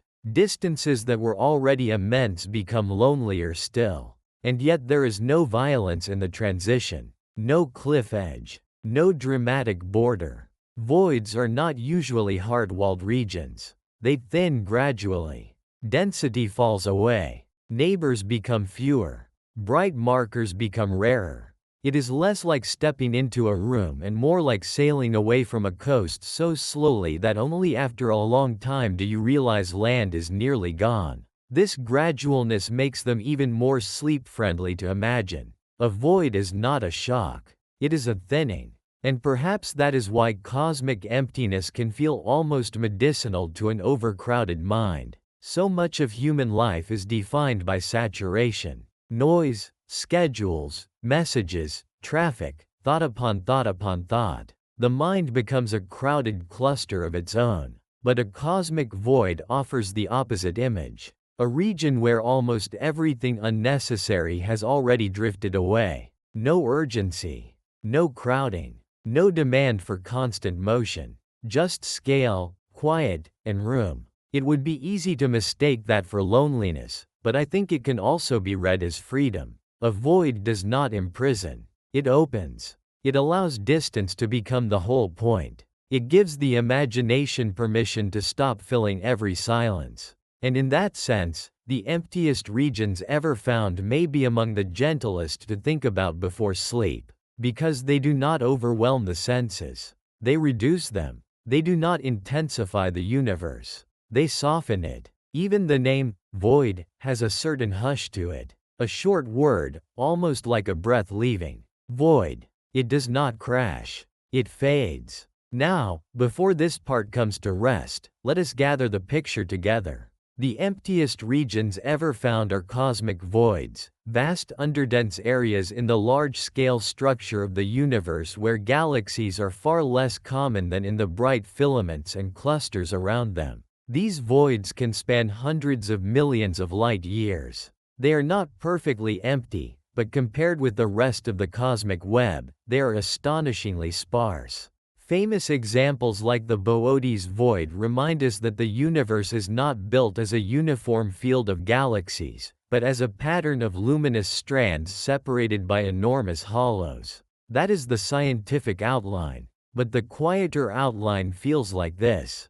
The universe does not fill every space. It leaves room. It leaves distances so wide that our minds can barely cross them. It allows brightness to gather in some places and fade in others. It builds beauty not only through presence, but through restraint. And perhaps that is why the great voids feel so memorable. Not because they contain something spectacular, but because they contain so little. In a universe famous for explosions, stars, black holes, and blazing galaxies, the void makes its impression by doing almost nothing at all. And that, somehow, is enough. As we move toward the next part of the journey, we will leave these vast hollows behind and turn toward the opposite extreme. From the most sparse and open regions of the cosmos, we will move toward the most compressed and crowded. Toward places where matter is packed so tightly that a spoonful could outweigh mountains, and gravity begins to take on an almost unreal intensity. But for now, let the emptiness linger. Let the cosmic web recede into the distance. Let the bright clusters fade to the edges. Let the great hollow regions open around you, not as something frightening, but as something spacious and deeply still. The emptiest regions ever found are not merely gaps in the universe. They are part of its rhythm, part of its breathing, part of the vast, quiet architecture that holds everything else in place. Part 5. The densest places ever found. If the emptiest regions of the universe felt like a great exhale, then this next part feels like the opposite. Not noise, not brightness, not even heat, at least not at first, but compression. The sense of matter being gathered inward, squeezed tighter and tighter, until familiar things begin to lose their familiar nature. A kind of cosmic pressure so extreme that the ordinary world no longer provides a useful comparison. Because most of what we know in daily life is soft by comparison. Air spreads. Water yields. Stone resists for a while, then cracks. Even metal bends if enough force is applied. We live among materials that seem solid to us, but in the larger vocabulary of the universe, almost everything around us is relatively loose, spacious, open, built with room to spare. The densest places in space are not like that. They are the places where matter is denied that room. Places where gravity becomes so relentless that atoms are pressed together in ways the human mind was never designed to picture. Places where a star's life does not end by fading gently into darkness, but by collapsing inward until matter itself is pushed into one of its most extreme states. Tonight, we are moving toward those places. We will begin gently, with a stepping stone, a dense object, but not the densest. Then we will move deeper, toward neutron stars, where matter is packed with almost unbelievable force. And after that, we will approach the darkest and strangest end of the story, black holes, where the idea of density reaches its most unsettling and mysterious limit. There is no need to force yourself to imagine every number clearly. In fact, you probably can't. That is part of the point. These are places where the universe becomes larger than intuition. So just let the ideas come slowly. Let them settle like distant weather. Let the scale do what it does. A good place to begin is with the white dwarf. A white dwarf is what remains when a star like our Sun reaches the end of its life. It sheds its outer layers and leaves behind its core, a remnant roughly the size of Earth but with a mass comparable to the Sun. NASA describes white dwarfs as among the densest forms of matter, and notes that a teaspoon of white dwarf material would weigh more than a pickup truck on Earth. That already feels impossible enough. A star with the mass of the Sun, reduced to something about the size of a planet. A teaspoon heavier than a vehicle. Even before we reach the truly extreme objects, The universe is already telling us that matter can be compacted far beyond anything our instincts would expect. And there is something calm about beginning here, because a white dwarf still feels, in a distant way, understandable. It is dense, yes, but not catastrophic. It is the old ember of a star, a stellar cinder, a hot core left behind after the larger drama has ended. It does not devour light. It does not tear reality at the seams. It simply sits there, small and heavy, cooling over immense spans of time. So let the white dwarf be our threshold object. Because once the universe goes beyond that, it becomes harder to think in ordinary categories. Much harder. To understand the next step, imagine a star far more massive than the Sun, living fast, burning hard, and running out of ways to support itself. For millions of years it balances outward pressure against inward gravity. But when that balance finally fails, the star collapses. Not gradually, and not politely. Its core caves inward with terrifying force. The outer layers crash down. A supernova follows. And what remains, if the core is in the right mass range, is a neutron star. NASA describes neutron stars as ultra-dense remnants only about 12 miles, or 20 kilometers, across, yet containing up to about twice the mass of the Sun. A teaspoon of neutron star matter, according to NASA, would weigh around 1 billion tons on Earth. That comparison is one of those rare scientific facts that almost feels too large to enter language. A teaspoon. Something associated with kitchen drawers, tea, sugar, an ordinary morning. And yet in this case, a teaspoon of material heavier than a mountain. The mind wants to reject it. It sounds symbolic, exaggerated, maybe poetic. But it is not poetry. It is physics at its most severe. Matter in a neutron star is forced into a state so compressed that the empty spaces inside atoms, which usually make matter feel spacious by comparison, are largely overwhelmed. Electrons and protons are crushed together into neutrons. What remains is something like a city-sized stellar core packed beyond ordinary imagination. If you pause here and simply imagine the scale, a different emotional texture begins to appear. A neutron star is not just dense. It is intimate with gravity. It is what happens when gravity stops being a background condition and becomes the main event. On Earth, gravity is familiar and gentle enough that we forget it is there until we drop something. But on a neutron star, gravity is so dominant that it reshapes everything around it. The surface becomes an edge of overwhelming pull. Light struggles. Matter arriving from above does not land softly. It crashes with astonishing energy. And yet, strangely, neutron stars are also elegant. They are small, almost minimal in form. They do not sprawl across space like nebulae or galaxies. They are compact endings. A star that once filled a huge region with light has become a heavy kernel, a condensed memory of its former self. If an ordinary star is like a long sentence written across millions of years, then a neutron star is the period at the end. Small, dense, final. There is also something beautiful in the fact that the universe permits this state at all. It permits matter to be held at the edge of collapse, not yet a black hole, but far beyond anything familiar. A neutron star is like a compromise between existence and obliteration.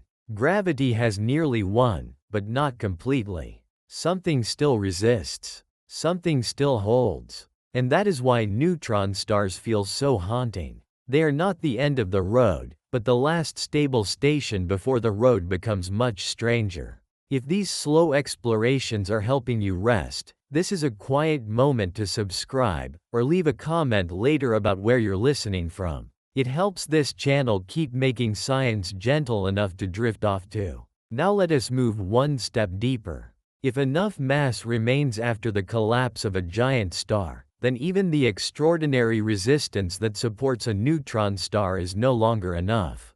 Gravity continues inward. There is no known force left to stop it in the classical story. The collapse continues, and a black hole is born. NASA describes a black hole as a huge concentration of matter packed into a very tiny space. Its outer boundary, the event horizon, marks the point beyond which nothing, not even light, can escape. That is why black holes appear black. The event horizon is not a solid surface like the ground beneath your feet. It is a boundary, a limit, a line that can be crossed only one way. There is something deeply unsettling about that phrase, not even light. We use light to understand almost everything. We trust it. We build knowledge out of it. We look because light arrives. But at the event horizon of a black hole, that trust is broken. Light can go in and fail to return. The universe contains places where visibility itself stops working. And because it stops working, black holes tend to gather mystery around them. Some of that mystery is deserved. We do not have a complete theory that fully joins gravity and quantum physics at the deepest level. The central region, often described in classical relativity as a singularity, remains one of the places where our current descriptions of nature become incomplete. So when we talk about black holes, it is wise to stay close to what is securely known. We know the event horizon is a boundary. We know matter can fall through it and not escape. We know black holes can form from collapse and can also grow to immense sizes in the hearts of galaxies. But at the deepest core of the object, our language becomes less certain. And maybe that uncertainty adds to the calm, in a way. Not because confusion is calming, but because it reminds us that the universe is not fully domesticated by explanation. There are still places where knowledge becomes quieter. Places where even science, so powerful and patient, must speak a little more softly. Still, the density story here remains extraordinary. With a white dwarf, matter is compressed to planetary size. With a neutron star, mass comparable to the Sun is squeezed into something about the size of a city. With a black hole, the inward collapse moves beyond any ordinary material description we use in daily life. The progression is almost meditative if you follow it slowly enough. Large star, smaller remnant, tighter remnant, stronger gravity, less room, more compression, less light, more silence. It is as if the universe keeps asking how much inwardness matter can endure. And at the black hole, the question becomes so extreme that the answer leaves ordinary intuition behind. There is another feature of black holes that makes them feel especially real to imagine: the way gravity changes with distance. NASA explains that as an object approaches a black hole, the side closer to it feels a stronger pull than the side farther away. This difference in gravitational pull, often called a tidal effect, grows stronger near the event horizon. That detail matters because it reminds us that gravity is not just a number attached to an object. It has texture, gradient. It changes across space. Near very dense objects, that change becomes intense. It is one more way the densest regions reshape the normal expectations of matter. Objects do not merely fall. They are differentially pulled, stretched, distorted, made to obey a field far stronger than the one we live with here on Earth. And yet, from a distance, the black hole can remain quiet. That may be the strangest contrast of all. We speak of black holes as monsters, and in one sense that is understandable. Their gravity is enormous. Their pull is absolute past the event horizon. Their origin is violent. But visually, from far away, a black hole can seem almost calm. A dark center. A region marked less by what it emits and more by what it withholds. In that way, the densest places in the universe are not always the loudest. Density does not necessarily announce itself with brightness. Sometimes the most extreme compression is hidden behind stillness.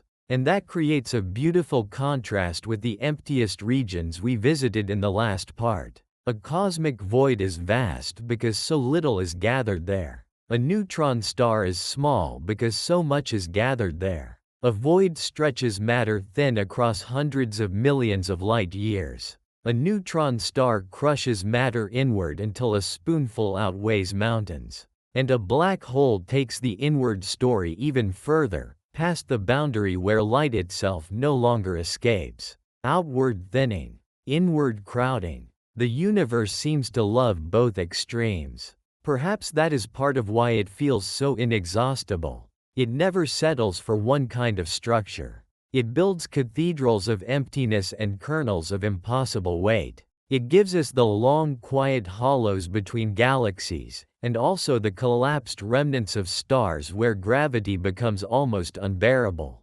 If you let that duality settle in, it can be deeply soothing. It makes the cosmos feel balanced. Not safe in the human sense, perhaps, but complete. A place where expansion and compression both have their role. A place where matter can be spread into near nothingness or packed into astonishing concentration, and both states belong equally to the same reality. There is also a more emotional way to think about density. When we say something is dense, we usually mean crowded, compressed, maybe difficult to move through. But cosmic density is not clutter. It is focus. It is what happens when matter is forced into seriousness. A white dwarf is the concentrated core of a life once spread across a whole star. A neutron star is a core taken to near impossibility. A black hole is gravity refusing compromise. That kind of focus can feel strangely clean. Severe, yes, but clean. Nothing extra remains. No loose outer layers. No spacious atmosphere. No unnecessary elaboration. The densest places in the universe are places where almost everything has been stripped away except the essential battle between matter and gravity. And because of that, they can feel almost monastic. Severe little objects of the cosmos. Quiet, powerful, reduced to fundamentals. If we gather the story into a simple ladder, it looks something like this. First, an ordinary star lives out its long balance between pressure and gravity. If it is small to medium in mass, it may end as a white dwarf, a sun-like mass compressed into something roughly Earth-sized, with matter dense enough that a teaspoon weighs more than a truck. If the original star is more massive, the collapse can produce a neutron star, only about 20 kilometers across, yet holding up to about twice the sun's mass, with a teaspoon of matter weighing about 1 billion tons. And if the collapsing core is more massive still, gravity pushes beyond that last support and a black hole forms, bounded by an event horizon from which light cannot escape. That is the factual ladder. But the emotional ladder feels different. A star becomes an ember becomes a kernel becomes a darkness. And in each step, matter is asked to surrender more space. As this part begins to come to rest, let the images soften a little. The white dwarf, small and heavy, cooling quietly over billions of years. The neutron star, city-sized and almost impossible, holding more mass than the mind wants to accept. The black hole, dark and patient, marked by a horizon beyond which even light falls silent. These are the densest places ever found. Not because they are busy or crowded in the everyday sense, but because the universe has packed so much into so little. They are monuments to compression, monuments to gravity's patience and power. In the next part of the journey, we will stay close to gravity, but we will shift the focus slightly. Not just density, but the most powerful gravitational regions in the cosmos. Places where spacetime itself seems to bend into strange shapes, where falling and orbiting become extreme, and where the universe begins to feel less like a stage and more like a fabric being pulled tight. For now, though, let the heaviness settle gently. Let the stars collapse in the distance. Let the dense remnants remain far away, where they belong. And let your own thoughts become lighter by contrast, drifting outward while the densest places in the universe remain small, silent, and impossibly far behind. Part 6. The most powerful gravitational regions ever found. There is a kind of power in the universe that does not flash. It does not always explode. It does not need fire, or color, or noise. It does not need to announce itself with brightness. Sometimes it simply waits. And around it, space bends. Time slows. Light curves. Stars change their paths. Matter falls inward and cannot return. That power is gravity. We know gravity in the small, ordinary way. It is the quiet pull that keeps our feet on the ground. It is the reason rain falls, cups drop, oceans rise and settle with the moon. On Earth, gravity feels dependable and almost gentle. So gentle, in fact, that we stop noticing it most of the time. It becomes part of the background of living, a condition rather than a drama. But the universe has regions where gravity no longer feels like background. It becomes the whole story. Tonight, we are moving into those regions. The most powerful gravitational environments ever found.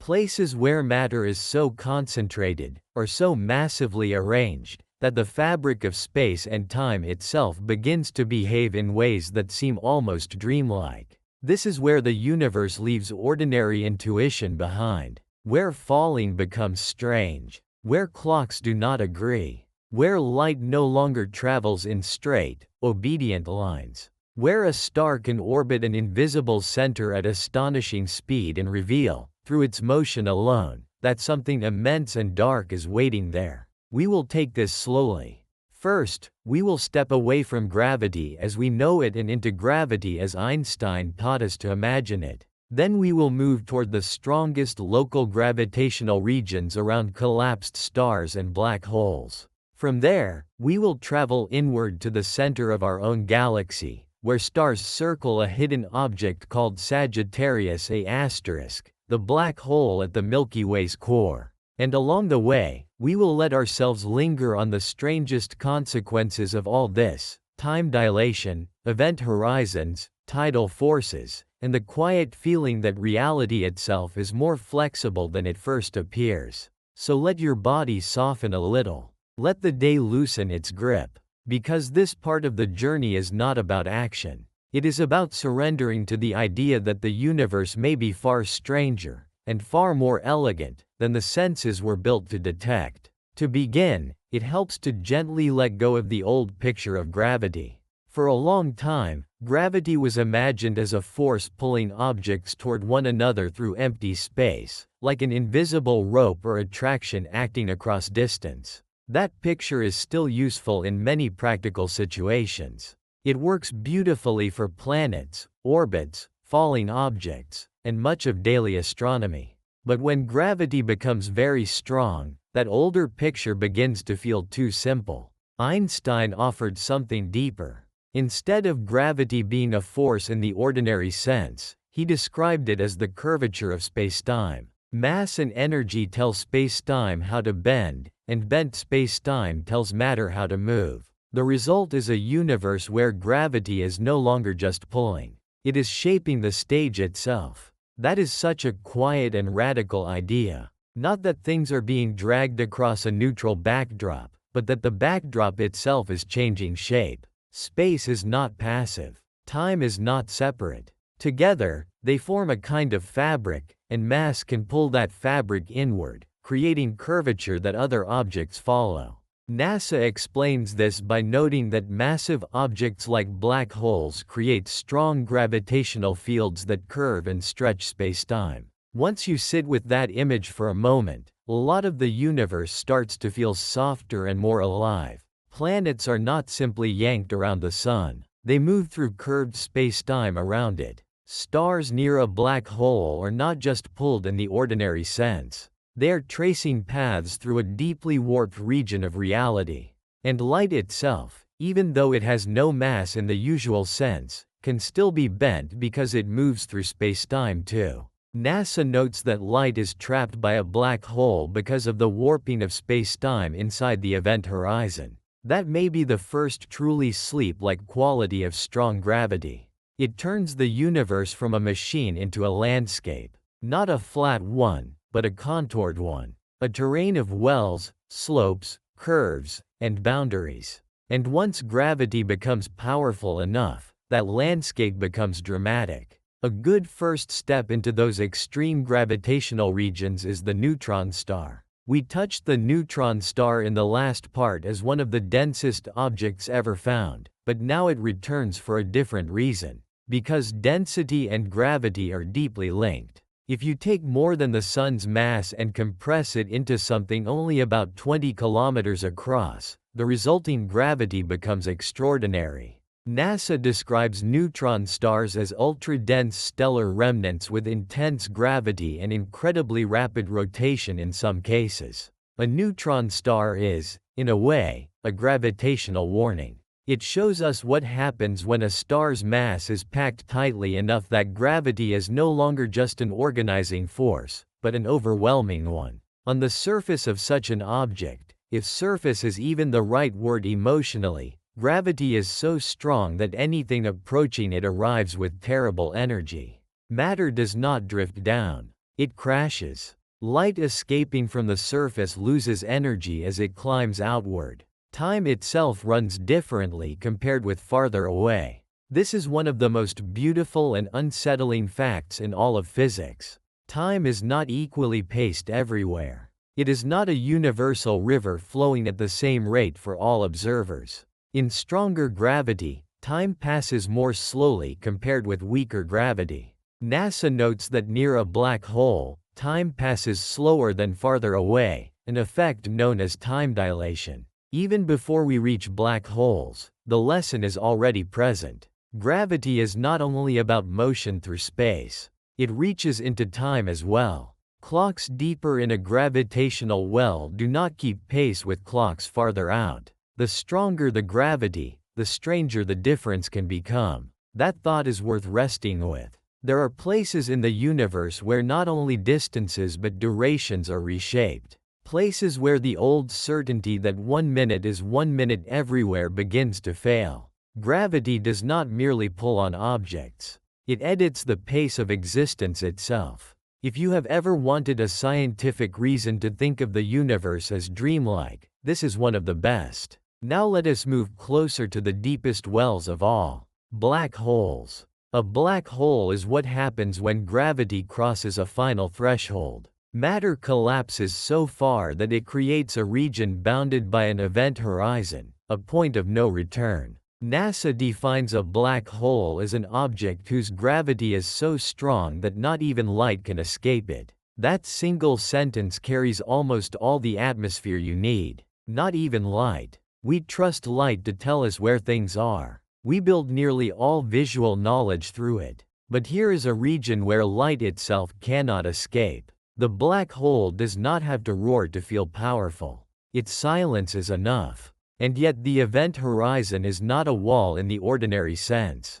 It is not a hard shell like the crust of a planet. It is a boundary in space-time. Cross it, and return becomes impossible. Stay outside it, and you may still orbit, observe, or fall nearer. It is one of the strangest borders in science because it separates not two different materials, but two different causal possibilities. Outside, the universe can still hear you.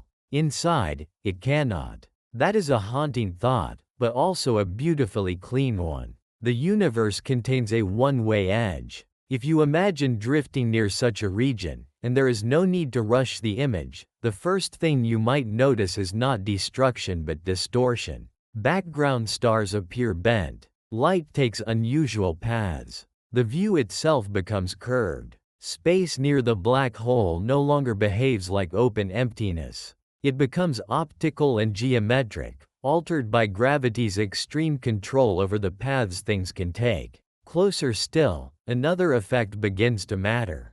Tidal force. A tidal force is the difference in gravitational pull between one point and another. On Earth, the Moon raises tides in the oceans because its gravity pulls slightly more strongly on the near side of Earth than the far side. Around very compact objects like black holes, those differences can become enormous. NASA explains that close to a black hole, gravity can stretch objects in one direction and compress them in another. This is the origin of the famous image of spaghettification. Though in larger supermassive black holes the tidal experience at the event horizon can be gentler than many people expect. NASA's Black Hole Outreach material notes that tidal effects depend strongly on the size of the black hole, and larger supermassive black holes can have weaker tidal forces at the horizon than smaller stellar mass ones. That contrast matters because it reminds us, again, that the universe resists simplicity. You might imagine a larger black hole is always more violent in every immediate sense. But gravity is subtler than that. A supermassive black hole has more mass, yes, but its event horizon is also much larger. The gradient of the gravitational pull at that boundary can therefore be less severe than around a small black hole. So the most terrifying object in one sense can also be, at one specific location, less immediately destructive than a smaller cousin. The universe likes to surprise the mind that thinks too quickly. And perhaps that is why it rewards slowness. If these calm explorations are helping you wind down, this is a quiet place to subscribe, or leave a comment later about where you're listening from tonight. It helps this channel keep reaching people who want science to feel less like information and more like a long exhale. Now let us travel to the center of our own galaxy. Because sometimes the most powerful gravitational region is not a distant idea, but the hidden anchor of the system you already live inside. At the Milky Way's center lies Sagittarius A*, often written SGRA*, the supermassive black hole around which stars in the galactic center race in tight and astonishing orbits. NASA notes that the stellar orbits near this object reveal a mass of about 4 million suns concentrated at the galaxy's core. ESA similarly describes SGRA** as having a mass of about 4 million solar masses. This is one of the most elegant pieces of astronomical evidence we have. Astronomers could not look directly at the black hole at first, but they could watch the stars near the galactic center move. And those stars move in a way that reveals an enormous unseen mass. They whip around an apparently empty point.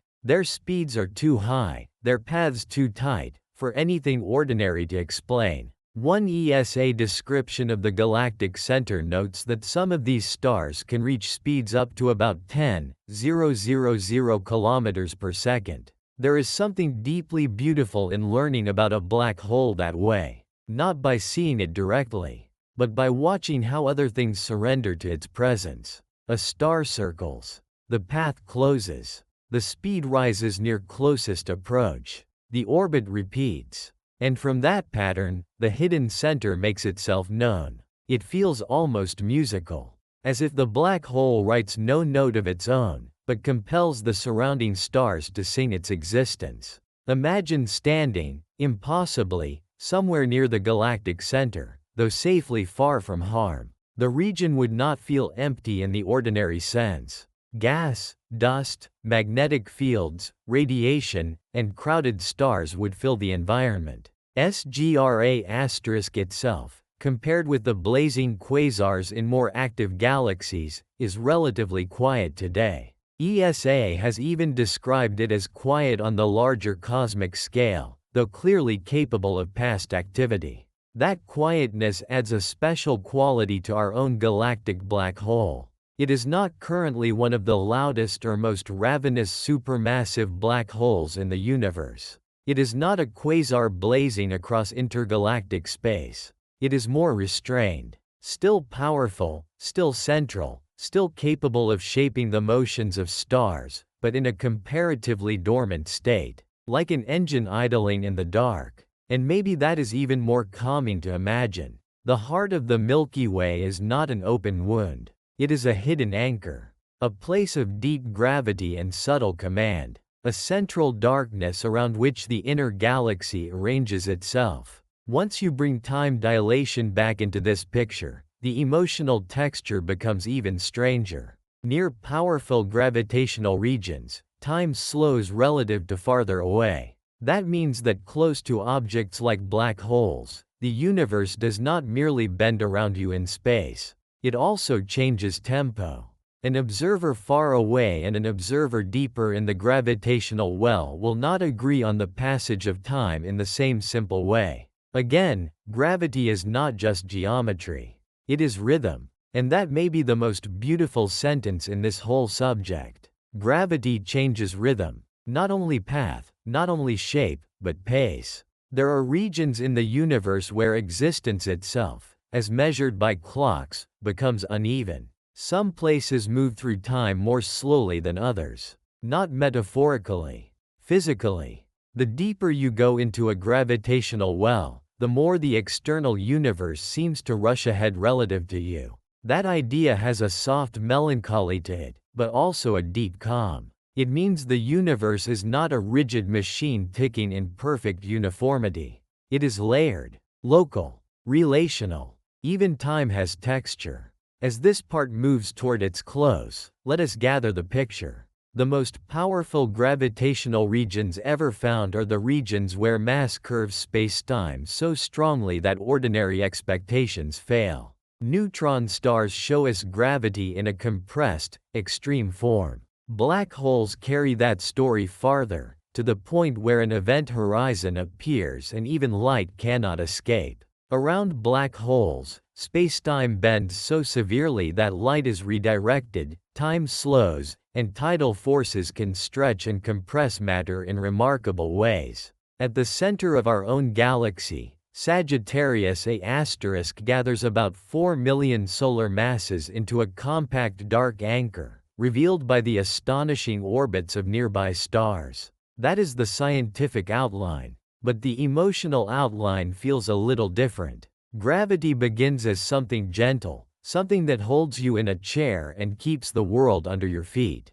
Then, farther out in the cosmos, it becomes stronger. It compresses stars into remnants. It bends light into curves. It slows time. It creates regions from which nothing returns. And at the center of galaxies, it gathers so much mass into so little space that entire swarms of stars must rearrange their lives around an invisible center. That is powerful gravity. Not loud, not theatrical, just absolute. In the next part of the journey, we will shift from gravity itself to the most violent regions in space, places where explosions, collisions, and energetic outbursts make the universe feel less like a quiet fabric and more like a storm. But for now, stay here at the edge of the well. Let the stars circle. Let light bend. Let time stretch. Let the black center remain dark and patient. The most powerful gravitational regions ever found do not shout. They simply change everything around them. Part 7. The most violent regions ever found. If the last part felt heavy and silent, this one feels restless. Not in a hurried way. Not in a way that should keep you awake. But in a distant, slow cinematic way. Because the universe is not only made of calm gravity, cold clouds, and empty voids. It is also a place of collisions, ruptures, detonations, and endings so energetic that they briefly outshine entire galaxies. There are regions in space where stars die violently, where stellar remnants crash into one another, and where a single burst of energy can outshine almost everything around it for a few extraordinary moments. And yet, strangely, even cosmic violence can feel peaceful when viewed from far enough away. That is one of the quiet gifts of astronomy. Distance changes emotion. From nearby, destruction feels chaotic. From far away, it becomes pattern. It becomes physics unfolding at scale. A wave moving through gas. A star giving way under its own weight. Two galaxies passing through each other over hundreds of millions of years. Even violence, in the universe, often happens with a strange kind of elegance. So tonight, we are going to move through the most violent regions ever found, but we are going to do it gently. We will begin with dying stars and the slow build toward catastrophe. Then we will move to supernovae, those brilliant stellar deaths that can briefly outshine a whole galaxy.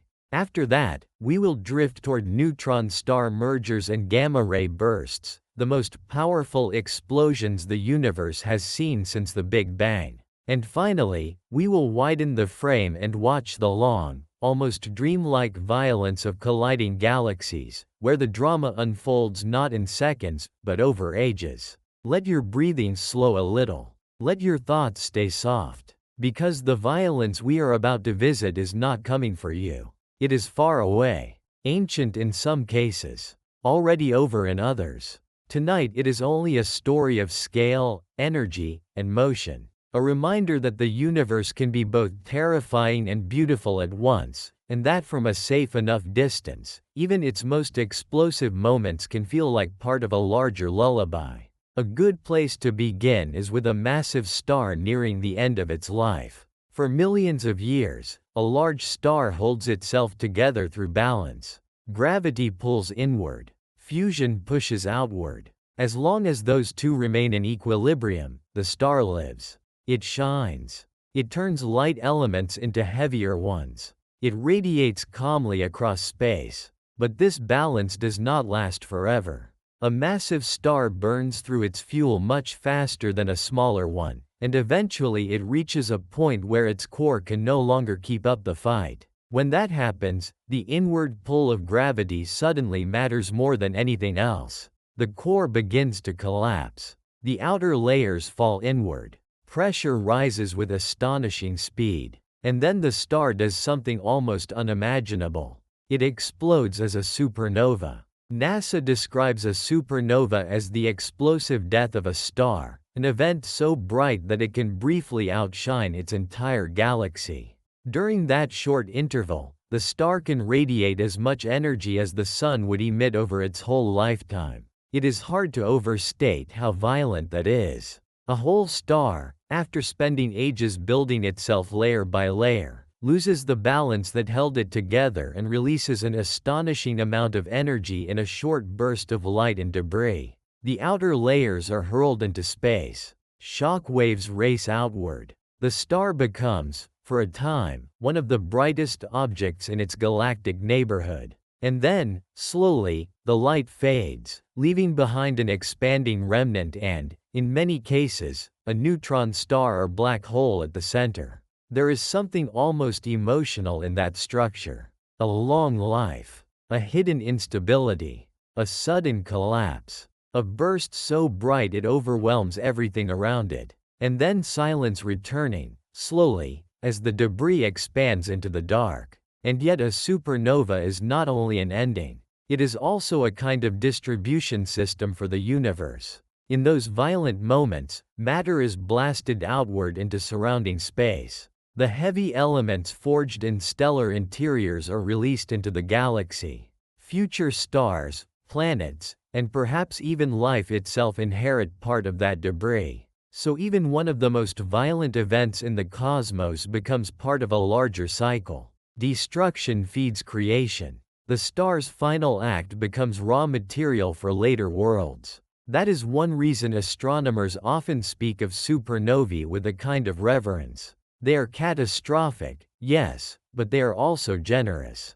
If you imagine drifting near a supernova remnant long after the main flash has passed, the violence takes on a different character. Now the expanding shell becomes visible, filaments of gas, tangled edges, shock fronts moving through surrounding material. The energy is still there, but it has changed form. It is no longer the instant of rupture. It is the aftermath, the memory of the explosion written into structure.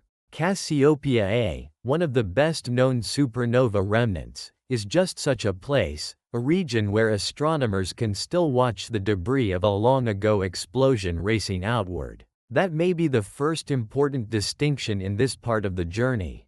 Violence in the universe is not always a single flash. Sometimes it is a region, a long afterimage, a place where the effects continue long after the initial event is gone. A supernova remnant is violence stretched into time, the shock still traveling, the gas still glowing, the structure still rearranging itself around an ancient catastrophe. And once you begin to think that way, other violent regions in space become easier to understand. Take neutron star mergers. A neutron star is already one of the most extreme objects in the cosmos, dense, compact, and heavy beyond normal imagination. But sometimes two of them orbit each other. Slowly, over immense stretches of time, they lose energy and spiral inward. Their orbit tightens. Their speed rises. And eventually, after all that patient circling, they collide. The remarkable thing about this is not only the violence of the impact, but the contrast between the long approach and the sudden end. For ages, the system is a quiet dance. Then, in an instant by cosmic standards, the two stars merge in an event powerful enough to shake spacetime itself and flood the surroundings with energy. These mergers are now understood to be one of the key sources of short gamma-ray bursts. NASA explains that some gamma-ray bursts come from the mergers of compact objects like neutron stars and are among the most powerful explosions in the known universe. There is something haunting in that rhythm. Two dead stars, already the remnants of older violence, circle one another for ages in the dark. No flame, no ordinary light, just gravity and motion. Then the circle tightens, the pace quickens, and the final meeting releases more energy than the mind can comfortably hold. One kind of violence gives birth to another. And that takes us naturally to gamma-ray bursts. If supernovae are among the most brilliant stellar deaths, gamma-ray bursts are the sharper, fiercer flash that follows some of the most extreme events in existence. NASA describes gamma-ray bursts as short-lived outbursts of the highest energy light and calls them the most powerful explosions in the known universe, or, in other NASA material, the most powerful explosions the universe has seen since the Big Bang. They can shine millions of trillions of times brighter than the sun, and in only a few seconds can emit more energy than the sun will over its whole 10 billion-year life. Those numbers are so large that they almost stop functioning as numbers. They become atmosphere instead, a sense of scale too large for direct feeling. A gamma-ray burst is not just bright, it is concentrated violence. A huge amount of energy released in a narrow window of time, often in a focused jet. If that jet happens to point toward Earth, astronomers see a flash of gamma rays so intense that it stands out across unimaginable distances. The burst itself may last from fractions of a second to several minutes. And then, after the first flash, there can be an afterglow at longer wavelengths, X-rays, visible light, radio, fading outward into the darkness. There is a certain eerie beauty in that too. The universe contains events so violent that they can dominate the sky from billions of light years away, yet they are brief. A flash, a spike, a sudden announcement that something immense has happened in a distant corner of spacetime. Then the signal fades. The violence passes. What remains is the long quiet of space again. NASA even described GRB 221009A as likely the brightest burst at X-ray and gamma-ray energies to occur since human civilization began, which gives you some sense of how rare and extreme these events can be. And still, there is an interesting softness hidden inside all this. Because a gamma-ray burst is terrible only if you imagine yourself too close to it. From where we are, safely reading its light long after the fact, it becomes one more example of the universe showing us how much energy it can gather and release. The violence is real, but so is the distance. And distance, in astronomy, can be a form of mercy. If these quiet cosmic stories are helping you wind down, this is a soft place to subscribe, or to leave a comment later about where you're listening from tonight. It helps this channel keep reaching people who want science told slowly, calmly, and without noise. Now let us widen the view. Because not all cosmic violence comes as an explosion. Some of it is slower than memory. So slow that if you watched it with human eyes, you would never see the motion at all. And yet it is still violence, just drawn across hundreds of millions of years. This is the violence of colliding galaxies. At first that phrase sounds simple enough, almost familiar. Two galaxies collide. But the reality is more subtle, and perhaps more beautiful, than the phrase suggests. ESA explains that when galaxies merge, the stars themselves usually do not collide directly, because the distances between stars are so enormous. Instead, the galaxies pass through each other gravitationally, radically changing stellar orbits, while gas clouds are much more likely to interact, compress, and trigger new waves of star formation. That is one of the most elegant clarifications in astronomy. A galactic collision is violent, but not in the simple billiard ball sense. It is not millions of stars smashing together like sparks from a grinder. It is more like two giant structures made mostly of space passing through one another, while gravity tears and reshapes the pattern and gas clouds collide, compress, and ignite new stellar birth. So the violence here is architectural. The spiral arms can be distorted. Long tidal tails can be thrown outward. The galactic disks can warp and twist. Gas can be shocked and compressed. Black holes at the centers may eventually draw closer as the galaxies merge. Entire populations of stars are moved into new orbits. What once looked like two separate islands of light slowly becomes one altered system. ESA has even connected the warp in the Milky Way's disk to an ongoing interaction with a smaller galaxy, showing that galactic violence can leave large-scale ripples behind. This is the kind of violence that feels almost tidal. Not a single blow, but a long reshaping. Not a detonation, but a gravitational rewriting of structure. Imagine two great spiral galaxies approaching one another in the dark. At first they look serene. Then, over ages, the gravitational pull begins to distort their outlines. The stars keep moving mostly unharmed, but their shared geometry changes.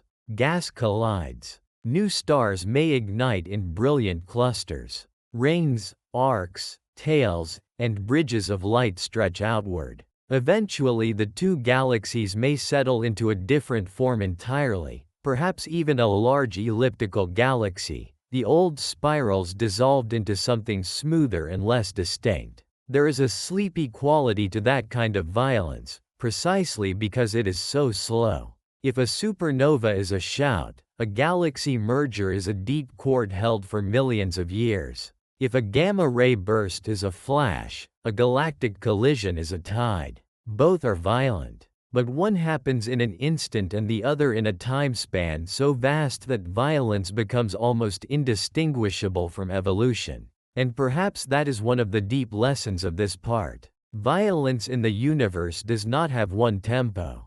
Sometimes it is explosive and brief. Sometimes it is slow and structural. Sometimes it is the death of a single star. Sometimes it is the rearrangement of whole galaxies.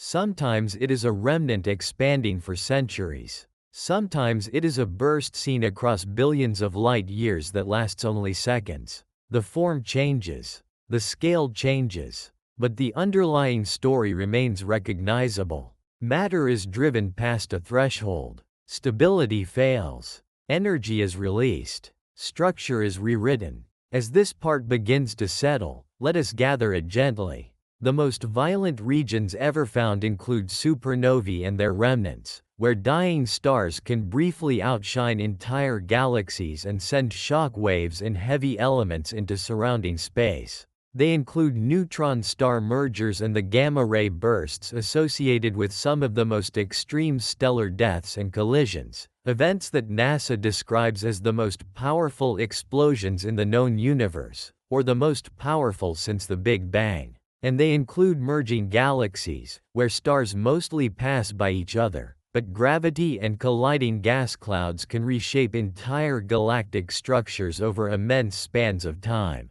That is the scientific outline, but the emotional outline feels like this. A star burns for ages and dies in one brilliant rupture.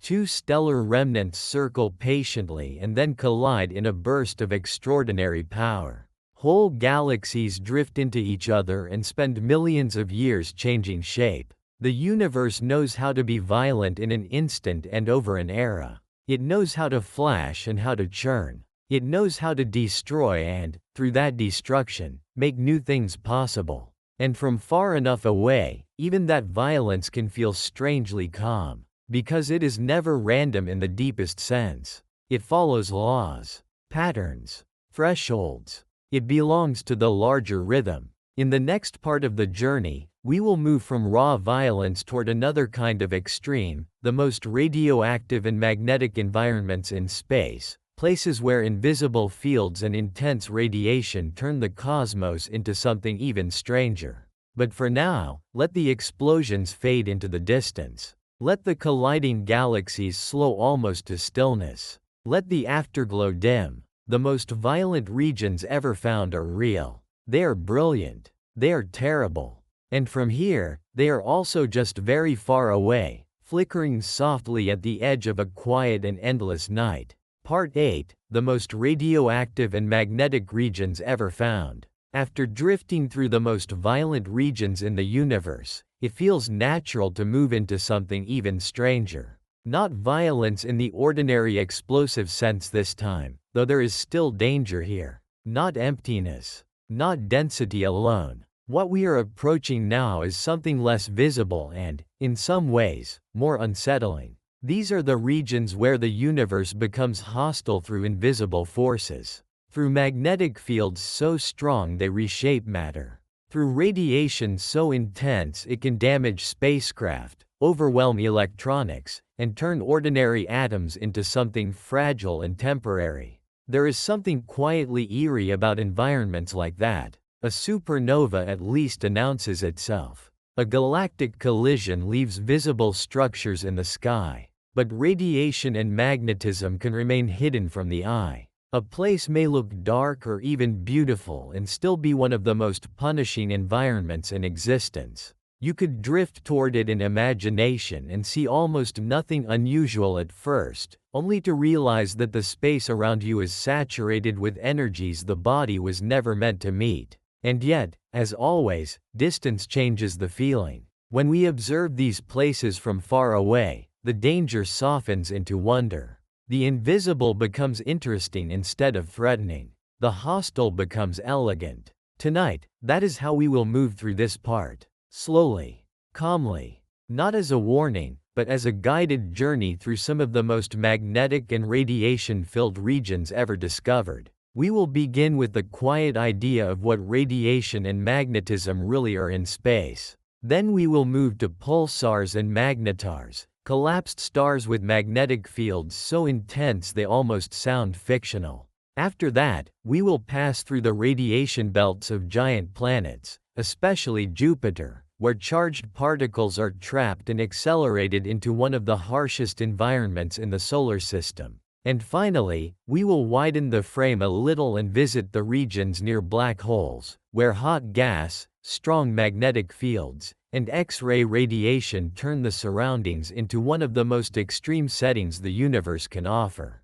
To understand these places, it helps to begin with a small shift in perspective. When people hear the word danger in astronomy, they often imagine impact, collision, or heat, something visible, something mechanical. But some of the harshest cosmic environments are harsh because of what is moving through them even when nothing solid seems to be nearby. Streams of charged particles, high-energy radiation, magnetic fields that guide those particles, trap them, twist them, and accelerate them. So the environment itself becomes the threat. Space is not always empty in a harmless way. Sometimes it is full of invisible traffic. Electrons, ions, X-rays, gamma rays, particles moving at extraordinary speed. And when those particles are organized by powerful magnetic fields, the result can be an environment that is calm to look at but brutal to enter.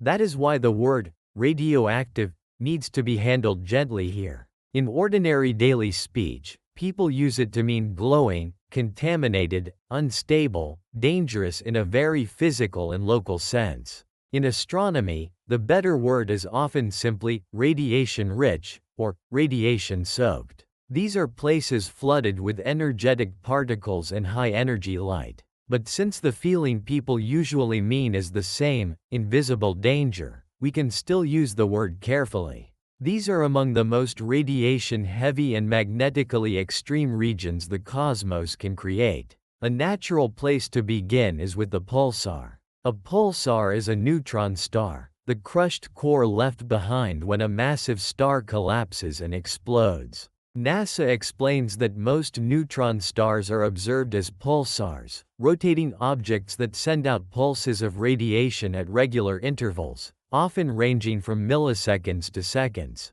Their magnetic fields funnel particles out along the magnetic poles, creating powerful beams of light and radiation that sweep through space as the star spins. There is already something dreamlike in that description. A dead star, reduced to a tiny remnant, spinning in the dark. Two beams emerging from its magnetic poles like the sweep of a lighthouse. If the beam crosses Earth, astronomers see a pulse. Then darkness. Then pulse again. Not because the star is blinking, but because the beam is rotating through our line of sight. And the regularity of those pulses is part of what makes pulsars so haunting. They are violent objects that behave like clocks.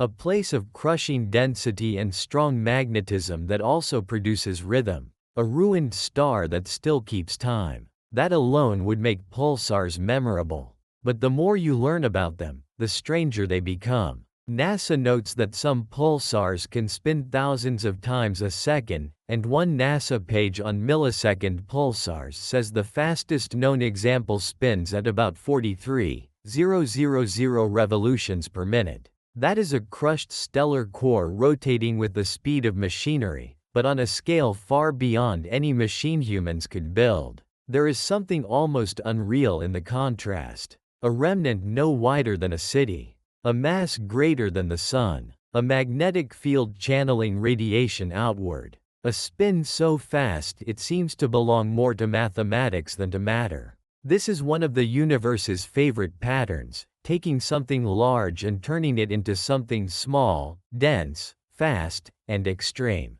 And then the universe goes one step further. The magnetar. If a pulsar already feels intense, a magnetar feels like intensity narrowed into a point. NASA describes magnetars as neutron stars with the most powerful magnetic fields in the universe. One NASA source notes that a magnetar's field can be about 1 trillion times stronger than Earth's magnetosphere. Another says magnetars can have magnetic fields of about 1,000,000 billion Gauss. NASA even notes that if a magnetar passed at half the Moon's distance, it could wipe the data from every credit card on Earth, and that if a human came within about 600 miles, the field could rip apart the atoms in the body. That may be one of the most chilling images in all of astronomy. Not because of flame, not because of collision, but because of a magnetic field so intense that matter itself would not remain comfortably assembled in its presence. When we think of magnetism on Earth, we think of fridge magnets, compasses, small devices, maybe the elegant invisible lines around our planet that help protect us from solar particles. Magnetism feels useful, directional, almost delicate. A magnetar completely changes that emotional tone. It takes the idea of magnetism and enlarges it into something almost mythic. The field is no longer a convenience. It is the main event. The region around the star becomes a place where normal matter is under tremendous electromagnetic stress. And yet, if you imagine one from far away, it can still feel strangely beautiful. A compact star in the dark, buried in emptiness, invisible field lines reaching outward, occasional outbursts of X-rays and gamma rays when the magnetic structure shifts or cracks the crust. NASA's IXPE mission described magnetars as having the most powerful magnetic fields in the universe and studied the polarized X-rays from such a star, reminding us that even the violence of a magnetar has structure. That may be the most calming way to think about these objects. Not as monsters, though they certainly deserve respect, but as regions where one physical principle becomes dominant beyond ordinary imagination. A magnetar is what happens when the universe decides to explore magnetism all the way out to the edge of the possible. If these quiet journeys through science are helping you unwind, this is a gentle place to subscribe, or leave a comment later about where you're listening from tonight. It helps this channel keep reaching the people who want science told slowly enough to sleep too. Now let us move from stars to planets. Because some of the harshest radiation zones are not found around collapsing stellar remnants, but around giant worlds with enormous magnetic shields. On Earth, our magnetic field protects us. It catches and redirects many charged particles from the Sun. It also traps some of them, forming the Van Allen radiation belts, donut-shaped regions of high-energy particles surrounding the planet. NASA recently described these as swaths of charged particles trapped in Earth's magnetic shield. Even that is already a reminder that protection and danger can come together. The same field that helps shield Earth also creates trapped particle regions. But in our case, those belts are part of a broader protective system and are modest compared with what happens elsewhere. Because then there is Jupiter. NASA says Jupiter's magnetic field traps swarms of charged particles and accelerates them to very high energies, creating intense radiation that bombards the innermost moons and can damage spacecraft. Another NASA source notes that Jupiter's radiation belts are about 10,000 times stronger than Earth's, and yet another describes the region near Jupiter as one of the harshest radiation environments in the solar system. Juno even discovered new radiation zones closer to the planet, including energetic hydrogen, oxygen, and sulfur ions moving at close to the speed of light. That is an extraordinary picture. A giant planet, beautiful in telescopes, striped in cream and rust and amber, surrounded not just by moons and clouds but by invisible belts of accelerated particles. The planet rotates, the magnetic field turns with it, and the trapped particles race through those regions with huge energies. The result is not merely a field or a glow, but an active radiation environment intense enough that spacecraft engineers must plan around it very carefully. There is something almost poetic about Jupiter in this context. From a distance, it is serene, round, banded, majestic. But near it, the environment becomes punishing. Again, the universe reminds us that appearances do not settle the deeper story. A place can be visually graceful and physically hostile at the same time. And perhaps that is one reason these environments are so fascinating. They teach humility. They remind us that the eye is only one instrument. The real shape of a region includes what it does to particles, to time, to radiation, to matter. A calm-looking world may still sit inside a storm of invisibles. Now let us move outward again, away from planets and back toward something darker. Black holes. We usually think of black holes in terms of gravity, and rightly so.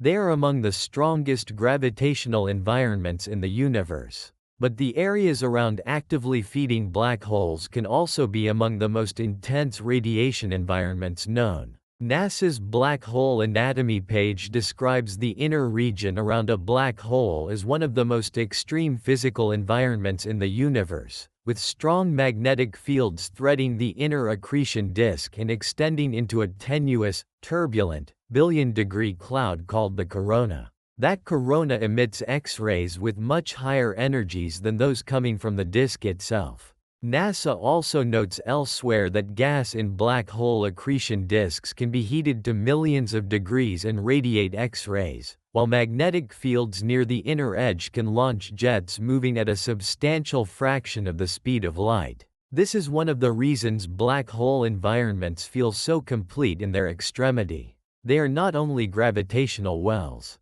They are also radiation engines. The infalling gas heats up tremendously.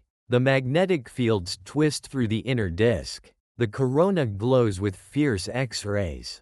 In some systems, jets erupt outward, carrying matter and energy far into surrounding space. So the region around the black hole becomes a layered zone of danger. Gravity dominates the large structure. Heat and radiation saturate the gas. Magnetism organizes part of the outflow. And all of it unfolds around an object that is itself dark. That contrast is deeply strange and deeply beautiful. The black hole does not shine. The environment around it does. The most light-filled parts are produced by matter trying not to disappear. Friction, acceleration, compression, magnetic stress, all of it takes ordinary gas and turns it into one of the most X-ray bright settings in the cosmos. NASA even describes the black hole corona as a billion-degree cloud with particles orbiting at speeds approaching the speed of light. If you sit with that image for a little while, the emotional structure of this whole part becomes clearer. The most radioactive and magnetic regions ever found are not all alike, but they share a family resemblance. In each case, ordinary matter is no longer allowed to remain ordinary. Around pulsars, magnetic fields organize radiation into sweeping beams. Around magnetars, the magnetic field itself becomes so strong that it defines the region. Around Jupiter, trapped particles fill the magnetosphere with intense radiation. Around black holes, hot gas and strong magnetic fields create X-ray-rich environments and sometimes launch powerful jets. Different setting, same theme. The invisible becomes dominant. And there is something very calming about giving the invisible its due. Human life is so focused on surfaces. What looks beautiful? What looks safe? What looks still? But astronomy constantly invites us below appearance. It says the real story may be hidden in forces, particles, fields, and radiation we cannot see directly. That does not make the universe less beautiful. It makes it deeper. As this part begins to settle, let us gather everything gently. The most magnetically extreme known objects are magnetars, neutron stars with the strongest magnetic fields in the universe, strong enough that NASA compares their effects to wiping data from Earth at great distances and tearing atoms apart at close range. Pulsars, which are also neutron stars, spin rapidly and emit regular pulses of radiation through their strong magnetic poles.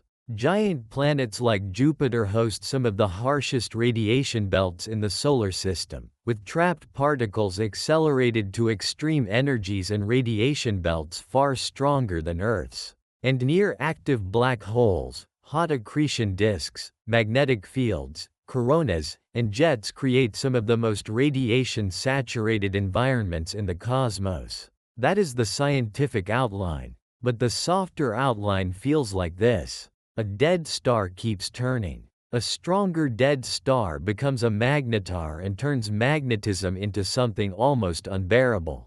A giant planet wraps itself in invisible belts of dangerous particles. A black hole stays dark while its surroundings burn with X-rays and magnetic stress. Again and again, the universe reminds us that what matters most is not always what shines. Sometimes the truest danger is hidden in the field, in the particle, in the radiation streaming silently through space. And from here, from the safety of distance, that hidden danger becomes something else. It becomes elegance.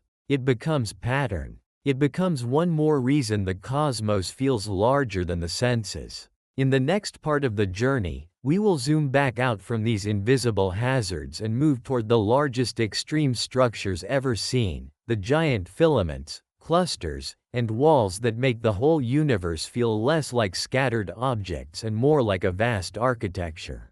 But for now, let the magnetars remain far away. Let Jupiter keep its belts. Let the black hole corona glow in the dark. Let the radiation pass through empty space where it can do no harm here. The most radioactive and magnetic regions ever found are real. They are invisible. They are severe. And tonight, they are only distant patterns in a universe still quiet enough to sleep beneath. Part 9, the largest extreme structures ever seen. After traveling through the hottest places, the coldest places, the emptiest regions, the densest remnants, the deepest gravitational wells, the most violent explosions, and the harshest magnetic and radiation zones, it feels right to end this journey by becoming very small. Not emotionally small, not diminished, but small in the useful cosmic sense. The kind of smallness that helps the mind relax because it no longer has to hold itself so tightly.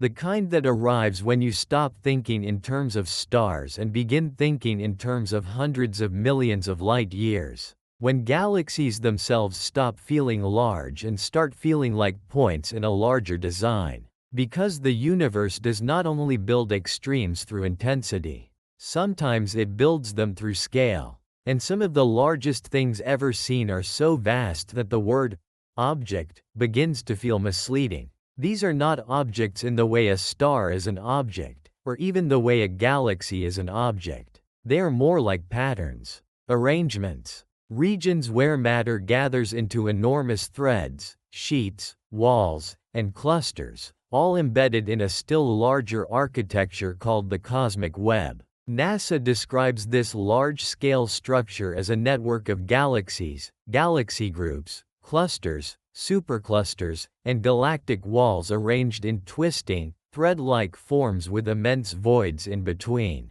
There is something especially sleep-friendly about that picture.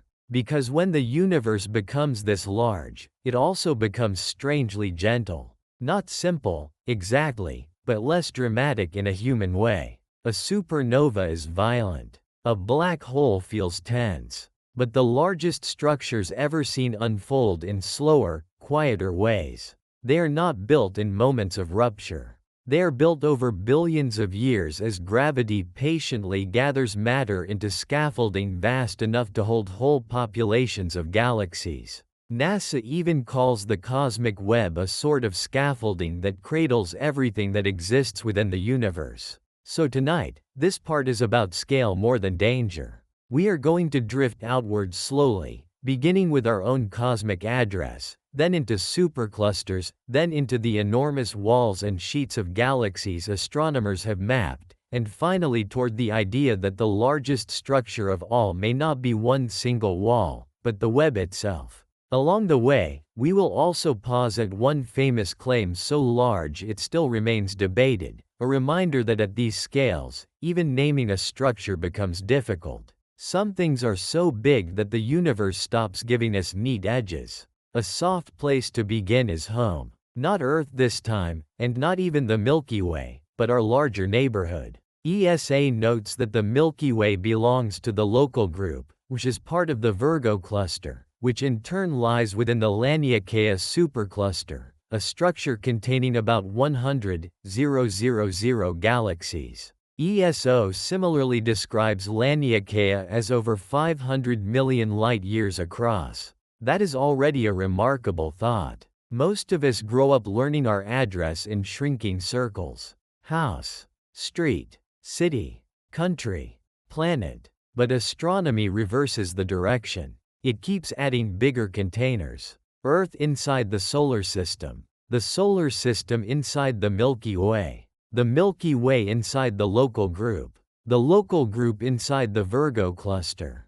Virgo inside Laniakea. And suddenly the mind realizes that even a galaxy, that enormous island of stars, can itself be just one neighborhood inside something much larger. Laniakea is a beautiful name for that realization. It means immense heaven, or open skies, and it fits. Not because the structure is simple, but because it feels like a widening. It gives you permission to stop imagining the universe as scattered points and start imagining it as geography, flow, basin, landscape, a place where galaxies are not randomly sprinkled, but gathered into larger currents and regions. And yet, even Laniakea is not the end of the scaling up process. Because when astronomers map more of the universe, they find something still grander than superclusters alone. NASA explains that galactic walls or sheets can form from groupings of superclusters, and that these walls are likely the largest known superstructures within the observable universe, stretching hundreds of millions of light-years while remaining relatively thin. That phrase is worth resting with. Relatively thin. At these scales, something can be hundreds of millions of light-years across and still be described as thin. The mind has to stretch and then stretch again. A galaxy is no longer the large thing. A cluster is no longer the large thing. Even a supercluster may become just one segment inside an even bigger wall. One of the first famous examples was the CFA2 Great Wall, also called the Coma Wall. NASA's large-scale structure page describes the first galactic wall astronomers discovered as about 500 million light-years long and about 16 million light-years deep. NASA's Imagine the Universe page also describes the earlier Great Wall as roughly 500 million light-years long, 300 million light-years wide, and 15 million light-years thick. There is something almost calming in the fact that such a name could once have felt final. The Great Wall. As if astronomers had found the limit of bigness and could simply stop there. But the universe did not stop there. Later surveys revealed something even larger, the Sloan Great Wall. NASA states that the Sloan Great Wall spans about 1.4 billion light-years, while NASA's Imagine page calls it nearly 1.5 billion light-years long and notes that it is almost 3 times longer than the earlier Great Wall. That same NASA page also adds an important caution: the Sloan Great Wall is not a structure in the strict technical sense because its components are not gravitationally bound together. That caution matters, and it is one of the most soothing scientific lessons in this whole subject. Because once things become large enough, the universe resists our desire to draw clean outlines. We want to know, where does this structure begin, and where does it end? Is it really one thing, or several nearby things that only look unified from our perspective?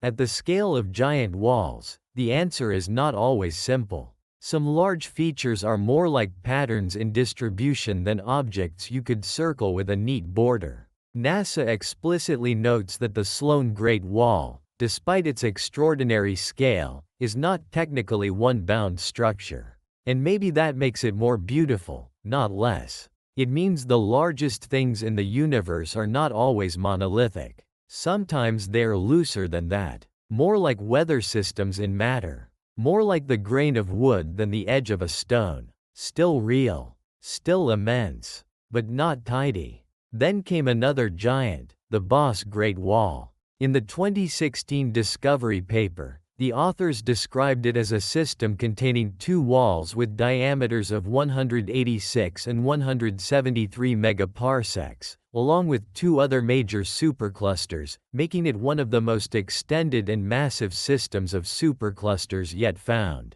The paper says the whole system contains 830 galaxies at a mean redshift of 0.47. In simple terms, it is another of the universe's colossal large-scale arrangements, about 1 billion light-years across. There is a softness to that too, once the numbers stop feeling like arithmetic and start feeling like scenery. 1 billion light-years is not a number you really carry around in your body. You cannot feel it in the ordinary sense, but you can feel the release that comes from trying and failing to hold it exactly. The largest structures ever seen are helpful in that way. They gently break the illusion that the world must remain within human scale to be meaningful. Meaning survives scale. Wonder survives it too. If anything, wonder grows as the numbers stop behaving like familiar measures and become more like horizon lines. And still the story may go even farther, though with more uncertainty.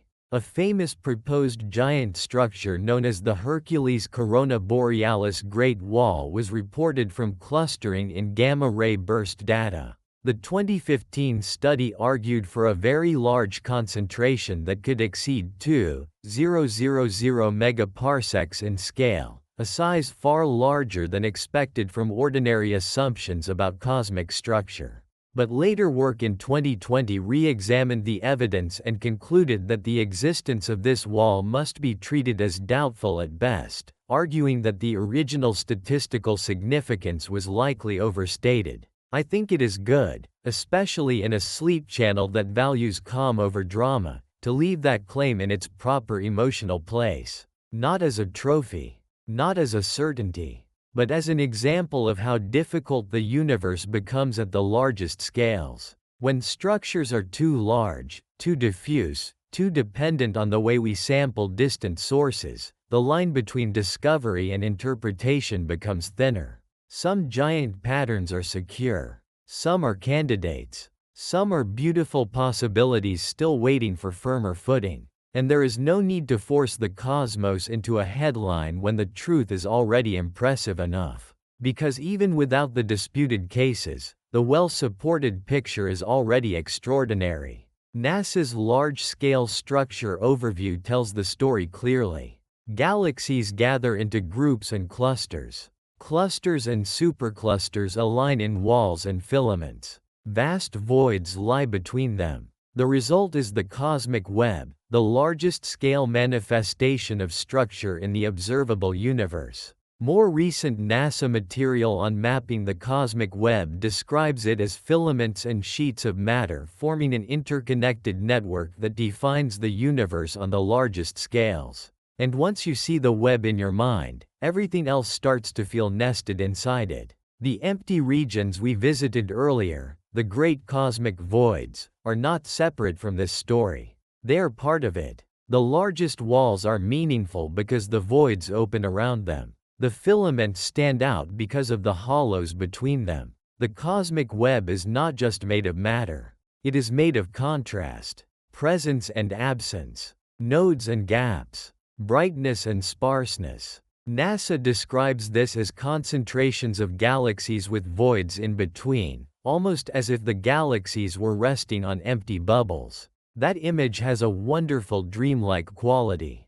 Galaxies resting on empty bubbles. Not packed into a solid block, not scattered like random dust, but suspended along edges, threads, and intersections, as if the universe were a kind of luminous foam. And that may be the most peaceful way to think about the largest structures ever seen. Not as giant objects looming over us, but as architecture, as shape, as patient arrangement. Gravity does not rush. It gathers. It draws matter along preferred paths over billions of years until the universe begins to look less like chaos and more like woven fabric. If these slow explorations are helping you unwind, this is a gentle place to subscribe, or leave a comment later about where you're listening from tonight. It helps this channel keep reaching quiet minds looking for a softer end to the day. Now let us imagine this visually, but slowly. First, the Milky Way, full of stars, dust, and its own local weather of gravity. Then the local group, our small gathering of galaxies. Then Virgo, richer and broader. Then Laniakea, immense enough to hold some 100,000 galaxies in its wider flow. Then larger still, the giant walls, Sloan and Boss among the famous examples, stretching across hundreds of millions to more than 1 billion light-years. And then beyond even the named examples, the web itself. No single clean edge. No final wall. Just a network, branching and intersecting, with bright nodes and dark hollows extending across the observable universe. At that point, the mind stops asking which single structure is the winner and begins to understand something deeper. The universe is not only populated, it is organized, not everywhere evenly. Not perfectly, not in ways always easy to define, but enough to show that gravity, time, and matter together can build a pattern larger than any one galaxy, larger than any one cluster, larger than any one wall. The web becomes the truest answer because it includes the walls and filaments and nodes without insisting that they must all be isolated like separate monuments. It allows the universe to be what it appears to be at its most natural scale, interconnected. That word may be the real heart of this part. Interconnected. It is one thing to say the largest structures are huge. That is true, but it is also almost too obvious. The more interesting truth is that they connect. They are not merely giant piles of galaxies. They are routes, bridges, strands, and crossings. Matter gathers at intersections and stretches along corridors. The largest things in the universe are not just large, they are relational. And there is something deeply restful in that thought, because it means scale does not erase pattern. The universe does not become meaningless as it grows larger. It becomes more networked, more spacious, yes, but also more coherent. The same gravity that pulls a stone to the ground also, given enough time and enough matter, helps draw galaxies into filaments and superclusters.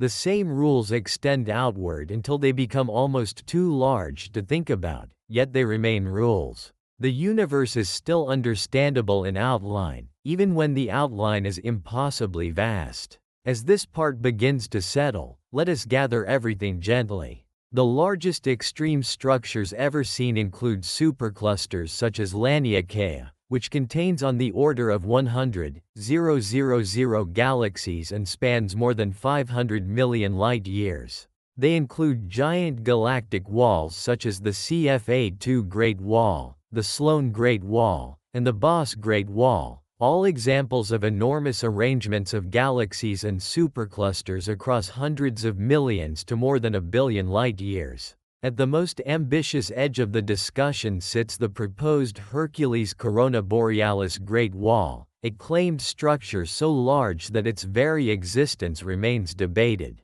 And above all these named examples sits the larger pattern itself, the cosmic web, the immense interconnected scaffolding of galaxies, filaments, walls, clusters, and voids that define structure on the largest scales we can map. That is the scientific outline. But the softer outline feels like this. Your galaxy is not alone. Its cluster is not alone. Its supercluster is not alone. The walls are not final. The web keeps going. The universe expands not only outward in size, but inward in connectedness, until the largest structures ever seen stop feeling like objects and start feeling like a kind of cosmic memory, gravity's long handwriting spread across billions of light-years. And maybe that is the right feeling to end with before the final part. Not shock, not fear. Just the slow recognition that the universe is larger than a collection of separate things.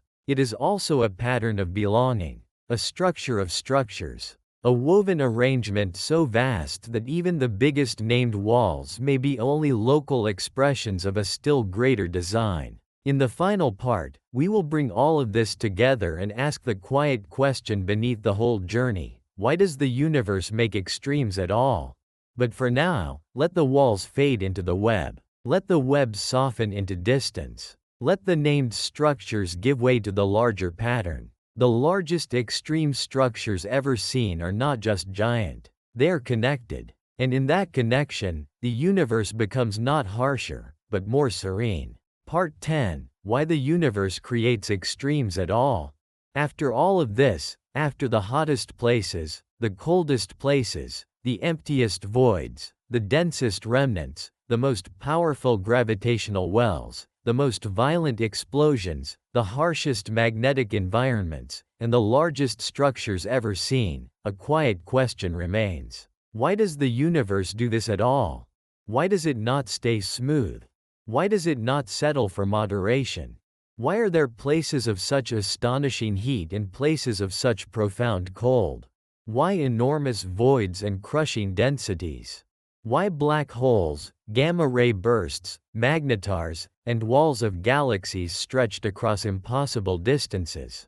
It is a beautiful question because it sounds almost philosophical, but its answer begins in something surprisingly simple. The universe creates extremes because it is not static. It evolves. It began with slight differences, and once those differences existed, the laws of physics had something to work with. That may be the gentlest and most important idea in this final part. Extremes do not appear because the universe is dramatic in a human sense. They appear because even a nearly smooth universe is not a perfectly smooth one. And once you give time, gravity, matter, radiation, and expansion a tiny bit of unevenness, the rest can slowly unfold. So tonight, we are going to bring the whole journey together. We will begin in the early universe, when the cosmos was astonishingly smooth, but not perfectly so. Then we will let gravity do its long, patient work, turning tiny differences into stars, galaxies, clusters, and the cosmic web. From there, we will move into the quieter reason extremes persist. The universe allows matter to cool, collapse, ignite, spin, and sometimes break. And finally, we will end in the most calming place of all, with the idea that the universe does not create extremes in spite of its laws. It creates them because of them. So let your thoughts loosen. Let the question sit without pressure. Because this is less like solving a puzzle and more like stepping back far enough to see the pattern that was there all along. A natural place to begin is with the baby universe. When astronomers mapped the cosmic microwave background, the faint afterglow of the early universe, they found that it was remarkably uniform, but not perfectly uniform. NASA explains that COBE revealed tiny variations in the temperature of the cosmic microwave background, fluctuations of only about 1 part in 100,000, and that those variations represented the early density contrasts that later gave rise to the structures populating the universe today. NASA also notes the background temperature itself at about 725 Kelvin. That is one of the most elegant facts in cosmology. The universe did not need to begin wildly uneven in order to become rich and complicated later. It only needed tiny seeds. Slightly denser regions here, slightly thinner regions there. A universe almost smooth, but not entirely smooth. And once those seeds existed, gravity had its invitation. ESA describes the next step beautifully and simply. Cosmic structures, stars, galaxies, galaxy clusters, grow under the influence of gravity, which causes them to become denser and denser, while other effects, like the expansion of the universe and radiation pressure, act against that pull. Every structure we observe is the result of the balance between those effects. There is something deeply calming in that phrase, the balance between those effects. Because it tells us the universe is not creating extremes out of chaos alone. It is creating them through negotiation. Gravity pulls inward. Expansion pulls outward. Radiation resists compression. Matter cools. Pressure rises. Pressure drops. Nothing happens in isolation. Every extreme region we have visited is really the result of a long conversation between forces. That is why the cosmos feels both wild and lawful at the same time. If gravity were the only actor, everything might simply rush inward. If expansion were the only actor, perhaps matter would remain too spread out to do anything interesting. If radiation always dominated, collapse would be harder. If there were no cooling, clouds could not condense so effectively. But because the universe contains several competing tendencies, it creates contrast. And contrast is where extremes are born. A dense region becomes denser. A sparse region becomes sparser. A cloud becomes cold enough to collapse. A collapsing core becomes hot enough to ignite. A star becomes heavy enough to fail. A remnant becomes compact enough to turn strange. The universe does not so much choose extremes as allow them to emerge from imbalance, time, and law. That process becomes especially beautiful when we look at star formation. ESA explains that a star forms when a dense cloud of gas and dust coalesces and collapses under its own gravity, creating a central warm protostar. Eventually, as material continues to gather inward, nuclear fusion is triggered in the core and a true star is born. That single process already contains several of the extremes we explored. Cold allows collapse. Collapse produces pressure. Pressure produces heat. Heat produces fusion. Fusion produces starlight. And starlight, over long enough time, helps create later endings, white dwarfs, neutron stars, black holes, supernovae, radiation belts, heavy elements, and everything else that follows. In other words, many of the universe's extremes are not isolated curiosities. They are stages in a chain. The cold cloud and the blazing star are not opposites in the sense of being unrelated. One becomes the other. The quietest regions prepare the hottest ones. The densest remnants are born from the most luminous stars. The emptiest voids help define the richest clusters. The largest structures and the smallest collapsed objects belong to the same broad story of matter responding to gravity over time. And once you see that chain, the universe stops feeling random. It starts feeling composed. Not simple, but composed. There is another reason extremes keep appearing. The universe is old enough to let small differences accumulate. That is easy to forget, because human time is so short. We notice days, years, maybe decades in a felt way. Civilization notices centuries. History notices millennia. Astronomy notices billions of years. And in billions of years, tiny advantages matter. Tiny overdensities matter. A slight cooling matters. A small gravitational preference matters. Given enough time, a weak tendency can become a strong structure. That may be the most sleep-friendly truth in the whole subject. The universe does not usually rush into its extremes. It grows them. The largest walls of galaxies were not assembled in a flash. The cosmic web emerged slowly from those early fluctuations. NASA and ESA both describe today's universe as an enormous cosmic web, a network of clusters, filaments, strands of gas and invisible dark matter, with giant voids between them. Again, this means the universe creates extremes because patterns amplify. The early cosmos was close to even, but not perfectly even.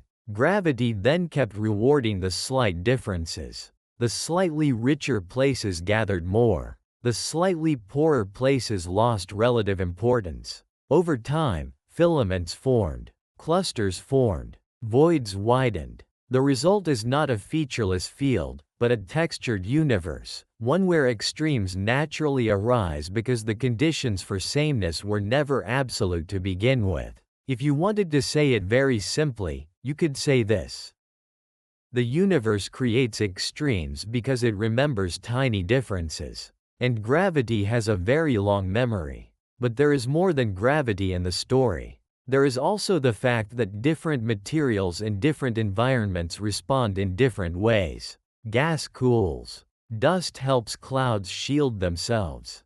Pressure can support a star for a while, then fail. Magnetic fields can guide particles into beams or belts. Rotation can turn a collapsing remnant into a pulsar. Mass can decide whether a stellar core ends as a white dwarf, a neutron star, or a black hole. So once the universe creates a little structure, it also creates branching paths. Similar beginnings can separate into very different endings depending on mass, temperature, angular momentum, composition, and environment. That is one reason the cosmos produces variety rather than repetition. A molecular cloud does not always become the same kind of star. A massive star does not always end the same way as a sun-like star. A black hole at the center of one galaxy may become a quiet anchor, while in another it may blaze as a quasar. A giant planet may wear a radiation belt because of its magnetic power, while a smaller world may not.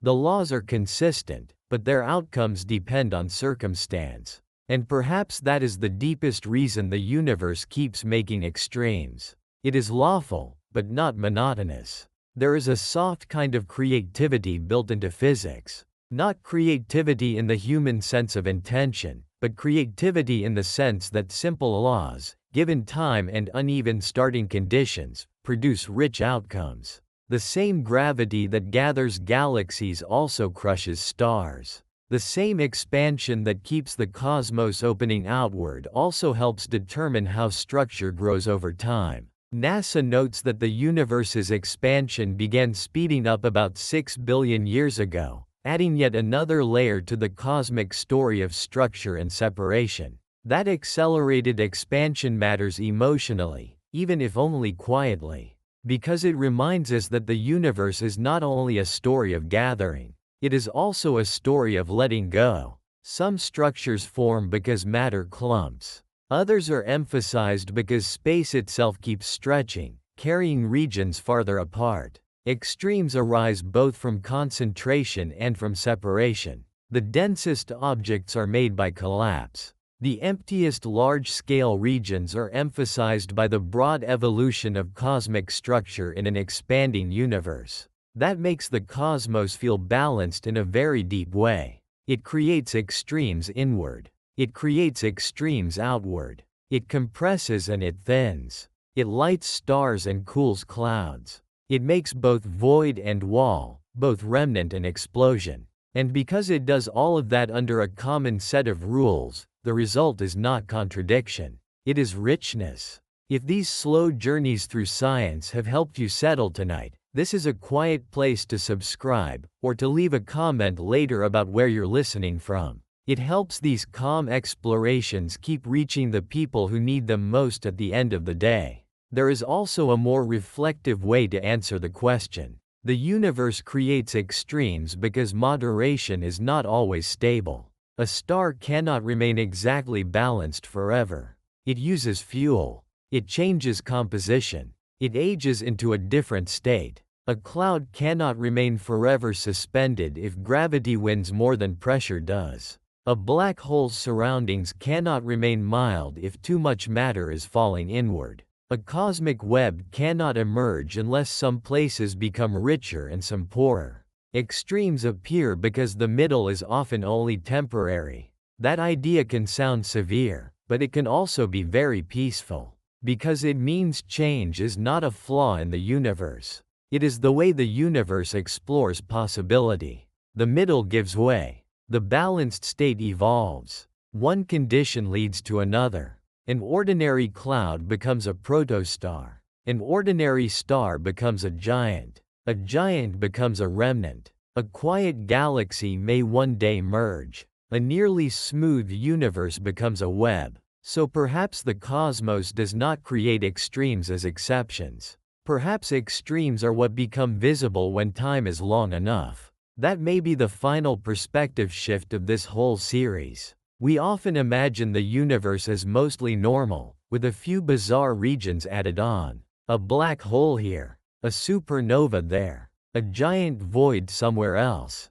But the longer you stay with astronomy, the more another possibility begins to emerge. Maybe the extremes are not ornaments. Maybe they are the honest shape of a dynamic universe. Maybe once matter is given gravity, time, and a little unevenness, extremes are not rare accidents. They are natural destinations. And if that is true, then the entire journey we have taken has really been one story told in 10 forms. The hottest places came from collapse, friction, and fusion. The coldest places came from deep background cooling, shielding, and expansion. The emptiest regions came from matter flowing away toward denser structures. The densest places came from gravity compressing matter beyond ordinary states. The strongest gravitational wells came from mass concentrated enough to bend spacetime profoundly. The most violent regions came from thresholds being crossed, stars dying, remnants colliding, structures rearranging.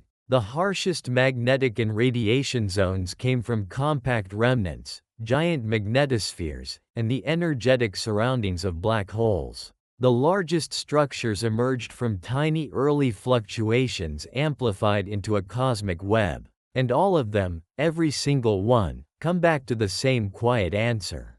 The universe creates extremes because it is allowed to evolve. Not randomly, not meaninglessly, but lawfully, slowly, relentlessly. Once that answer settles in, something else settles with it. A kind of peace. Because if the universe can produce such extraordinary variety from such small beginnings, then complexity itself becomes less frightening. It becomes part of the natural rhythm. The cosmos did not need to be designed around comfort to be beautiful. It only needed rules, time, and a little asymmetry. The rest followed. And maybe that is why looking at extremes can feel so calming instead of overwhelming. They remind us that the universe is larger than our anxiety, larger than our schedule, larger than the small pressure of one day. It has been making and remaking structure for billions of years. It has been turning tiny differences into galaxies, clouds into stars, stars into remnants, and almost smooth beginnings into a web of astonishing contrast.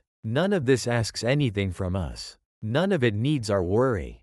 It simply goes on being vast, lawful, and patient. So when you ask why the universe creates extremes, perhaps the gentlest answer is this.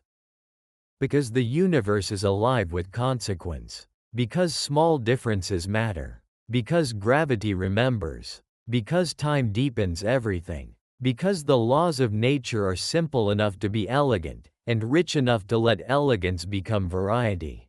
And because once the cosmos began, it did not remain a blank page. It became a long unfolding. As this final part comes to rest, let the whole journey soften into one image. The early universe, almost smooth, holding faint seeds. Those seeds becoming structure. Structure becoming clouds and stars. Stars becoming furnaces and remnants. Remnants becoming pulses, bursts, wells, and fields.